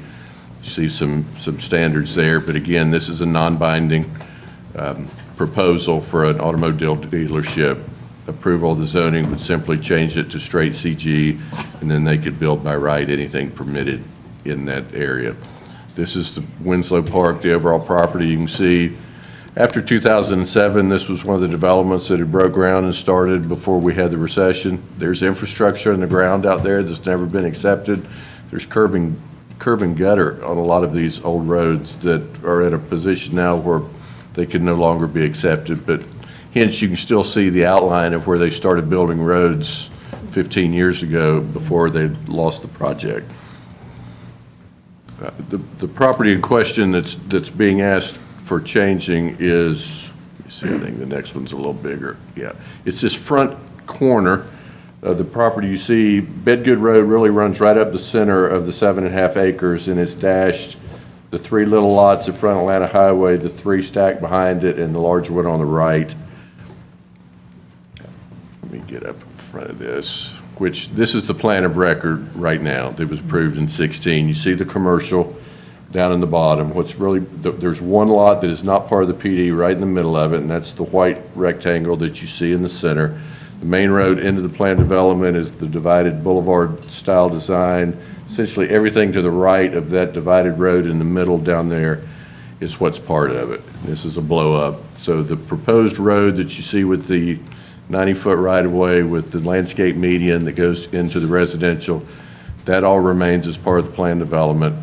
This was the plan that was approved in 16 for the commercial 15 acres. And you see on that right-hand side, it was a mix of general retail and restaurant.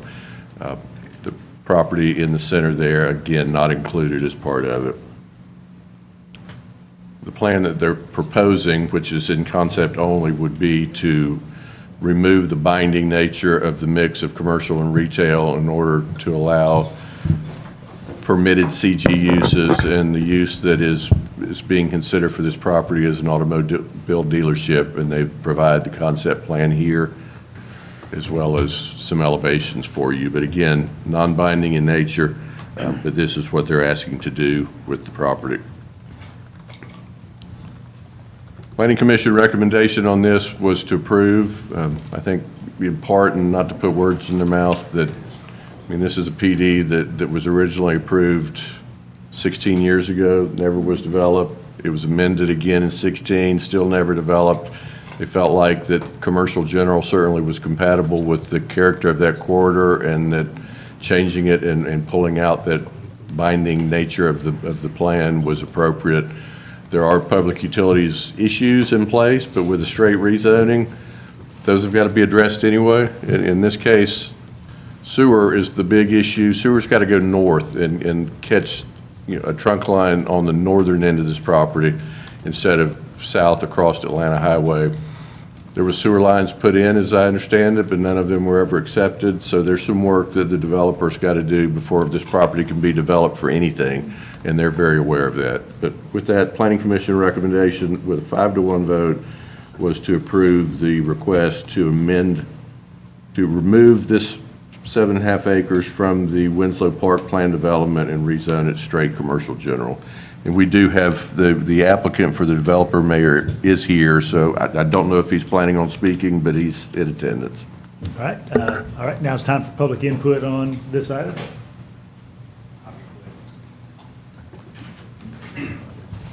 Thank you all. Frank Pittman. I live at 1400 Saxon Road in Watkinsville. As Brad mentioned, this little piece is I guess probably the right half of the commercial component of the Winslow Park PD. It was originally, it's CG as part of the PD, but it had some binding uses with some restaurants and retail, which, you know, as we all know, that portion of Atlanta Highway just hasn't grown as restaurant and retail over the last decade.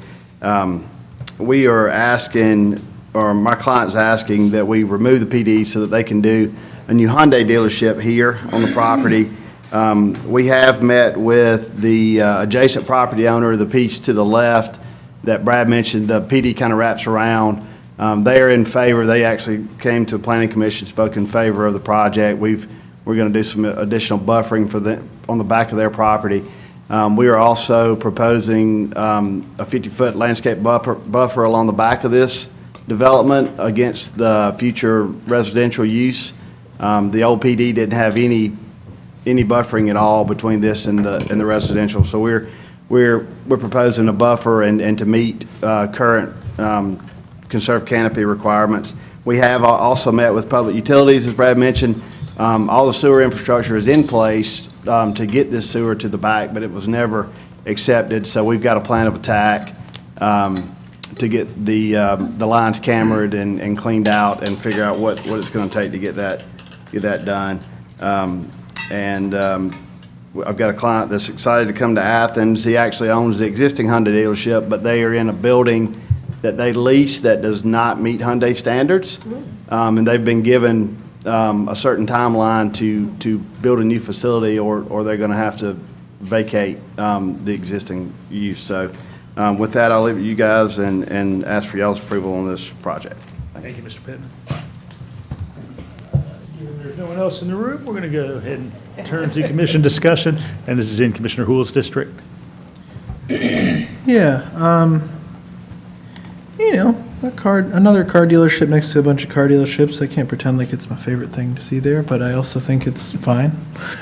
I'm not real attached to a PD that might have been okay in theory, but is obviously at this point, I think, not going to happen in its original proposed form. And so modifying the front end of it to get us a revenue-generating property fronting inland highway instead of a vacant lot makes good business sense to me. And hey, if it also gets us a functioning sewer line that someone else can tie into to the north of it to get something else built behind it, even better. So I'm currently feeling favorable to this, but I certainly welcome any colleagues' thoughts if you urge my opinion to be altered. Commissioner Hampton?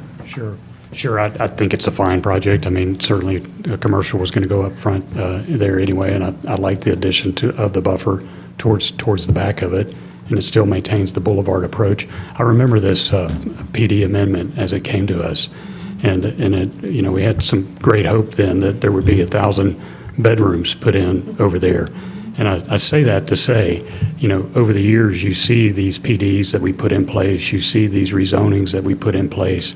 And in the back of my mind, when I see new rezonings come up, I'm always wondering, well, there is the argument that we have a housing stock problem, but I think this body has done some things to, like this Winslow Park and the amendment to add 1,000 bedrooms to help address that. But we can't force people to go out and build the projects. So you see what I'm saying, Brad? I mean, you can probably count on both hands how many projects have been approved that have never seen the light of day, but would help with our housing situation if they were to get built. And I don't know if there's anything we can do to incentivize whoever owns this property behind here to do something, but it might be worth a conversation. So, thank you. I mean, I certainly remember the 16 amendment, but I also remember the 07 original rezone request. And at that point, the original design was much more like almost a small city. I mean, it had a town center, it had movie theaters, it had parking decks, and you transitioned as you went back from high density to medium density to low density around the lake. Never got off the ground, but part of that had to do with time. It was approved about 6 months before everything kind of crashed. So then it was amended, and now it's being amended again. But yes, there are several of them out there that have followed, unfortunately, the same path. There was great enthusiasm in 2007 when we approved that original was. version. You would have thought everything but a ticker tape parade was happening in City Hall. Not so much enthusiasm about the housing crash that soon followed. So, Commissioner Fisher? No, I just wondered, was there a timeline? I know when the was trying to get this built, and I mean. You're welcome to ask Mr. Pittman if he knows, but I I'm know you not aware said of they gonna one. have to move, but is there a timeline, if this was approved, is there a timeline when they're gonna try to get this built and? My client's chomping at the bit. I mean, they've got a contract to buy the property to close before the end of this year. And as soon as we can do plans to get them permitted, he's ready to go. Okay. So. Commissioner Link? Yeah, I mean, this it's a little bit tangential, but Brad, what would it take to kind of get a list or a ballpark figure of how many projects are out there like this that are approved for a certain number of bedrooms and are just sitting in limbo and not getting built? I mean, even stuff that we've approved recently that doesn't seem to be moving. We've been maintaining a running inventory of recent since about 2020, 2019 that we've got, and we could certainly provide you. To go back into, we had a lot of large developments in the early 2000s. Oak Grove has changed significantly from its original look. Somerville off of Jennings Mill Parkway, where next to the West Park Apartments, originally connected all the way over to the piece on the bypass side. Most of those properties have ultimately been developed, but they've gone through amendments and they've been developed different than those original ideas of very large-scale plan developments. We don't have many of them. Probably the only one that I can think of that's still sitting largely undeveloped is Lakewood on Barnett Shoals. And all of those came at about the same time in the early 2000s. Could we give a list and have some idea of how many bedrooms are out there that could be like, I mean, Multifamily? Or single family. I mean, as we talk about our housing shortage and our affordable housing needs, it would be good to know what's already out there approved and where the opportunities are to possibly incentivize where we can hit the ground running. I think, if you don't mind, Commissioner Link, I think that's a good question to ask, and I don't want to create a lot of work for staff, and I think it's a good question to ask in the context of our land use development plan that we're working on. I mean, certainly the mayor brought up changes about right, then let's see on the where. front end of having that land use discussion, I feel like it would be really helpful to know, especially as we consider our affordable housing needs and some of the numbers that were presented by that plan. I think the easiest thing that we could do at this point to give you an idea without an excessive amount of work would be to give you the running inventory of multifamily projects that have either gone to construction, have been permitted, or have been zoned in the last 4 or 5 years. We've maintained that. To go back and pull some of these old plan developments, some of the bigger ones and it would really only be for those PDs because they have been given a vested opportunity to move forward under the PD to go through the subdivision process and create the lots. There's not a ton of those out there. We could hit 3 or 4 of them, which is probably about all. I mean, that would Everything give else us has been an developed idea differently. of, where the potential is to I- make these investments or to, incentivize actual development to move forward. I can tell you with this one, it's 1,000 beds of multifamily and 350 single-family lots. That's Which what's is approved probably now. 3 or 4 bedrooms per lot. And what you are probably going to see come through our department in the next 4 to 5 months, just based on preliminary meetings we've had, is a request to look at that 1,000 units and 350 lots and amend that to something that a potential developer feels is more compatible with So today's market. that's probably well over 2,000 bedrooms in that plan. If Probably. you have 1,000 multifamily bedrooms and then 350 single-family lots at 3 to 4 bedrooms each. I'll see what I can find for you. So we need to move on quickly, Sorry. but Commissioner Houlis. Yeah, I was trying to kind of went out, so we're not talking about the whole PD, really. We're talking No, about we're just not. this. Just this. That front, you call it front right if you're looking at the map, but the southeastern corner that fronts Atlanta Highway. And to Commissioner Hamby's point about, what can happen here, we're talking about pulling away the PD requirement and just making it a non-binding rezone to CG. And at the end of the day, we're probably going to get a car dealership there. We don't know that for sure. It's probably what we're going to get. But the question before us is, do we want to make this CG fronting Atlanta Highway? And in my mind, if that's the thing that gets something in place of nothing when nothing's happened for 15 years, then let's do it. So I hope that we can maybe do that with this one little portion and then tackle the rest of it at a later date. Well, I just wanted to remind everybody about what we were talking about back in 2016. I remember. Yeah, no, and I think your point is well taken, and I guess like when the big vision like that falls apart and you're left building from nothing, if how we build from nothing is to allow just a straight up rezone back to something that leaves it open-ended, I think that's okay here on a portion of the property that fronts the main artery and is commercial general all along it. So, thanks. All right, last planning item of the night is Hull Road. And hopefully this was a little more straightforward. 160 Tally Crossing, straight rezoning request from RM1 to RM2. Would increase the maximum number of bedrooms by 50% from 16 to 24. And they intend, though, to build townhouse-style multifamily, but they didn't provide a concept, nor were they required to. They're not asking for any type of binding plan. This is the property behind the Space Kroger at Hall Road in 29. This property was recently rezoned into an RM1 designation, and they're asking just to increase the density slightly by going to RM2. Obviously, this is an old aerial. The majority of this property around it it's currently being developed or is in process. This is also the location, and I'll show you in a minute, of the proposed connecting road that goes from Voiles, which is there to the right-hand side where Voiles ties into Highway 72. There's a traffic light there, and the road is to connect all the way over. And the last leg of it is built tying into 29 North currently, and that is between, we've got a couple of out parcels being developed, and then Northside's Bottle Shop is on the north side of the new road. And that kind of shows you the general alignment of the property. This development would really kind of complete the development with the exception of the parcel in the center right there, which is the large piece still undeveloped. This is the tax credit piece that you all approved a year and a half or 2 years ago that was for the affordable housing. It had out parcels in the front and will provide connection across to this property and then ultimately all the way over to the new road directly to the Kroger development without having to get out on Hall Road, with sidewalk connections as well throughout.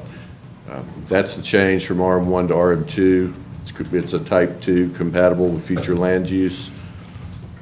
You see the property there is, if I can get this to work without jumping, it's that little piece right here. And if you look closely, you can see, the design for this road is happening. It's been built and it will come on across. It will stop at the south end of this property, and then it is really contingent on the property owner that owns the parcel between it and Highway 72. At some point in the future, if and when they're ready to redevelop that property, then the connection would occur all the way across, and you would have a four-way intersection at 72 and Voiles and the new Tally Crossing. Planning Commission recommendation, it's compatible with comprehensive plan. It's providing some additional infill housing, potentially in a different form, compatible with our future land use map, and they recommended approval. Thanks, Brad. And with nobody in the audience, Commissioner Thornton, this is in District 9. Yes, I do remember this when we voted on it. I guess it has been that long. And I'm really, I'm sorry. I'm really excited about this plan. I actually had a meeting with the director of Housing Authority about bonds that they would like to run through the Housing Authority to make sure we could keep those housing needs affordable with the tax credit. So I'm good. I'll wait and see what else comes out of it, but I'm good with this. That whole area is just beaming with development and businesses. So, and it's a good location. Any further input? All right, definitely looking forward to kind of this set of housing to provide more stock, particularly for our growing industrial base that, of course, is going to see 1,700 new jobs with Meisner just a couple miles away. All right, no other comments. I'd entertain a motion to adjourn our agenda-setting session and enter executive session. Mr. Mayor, to confirm we'll be discussing real estate acquisition and/or disposition in an attorney-client conference to discuss threatened or pending litigation. Correct. All right. I had a motion from Commissioner Fisher to exit the agenda-setting session and enter executive session. Is there a second? Second. All right. Got a second from Commissioner Taylor. All in favor, please say aye. Aye. All right. Thanks, everyone.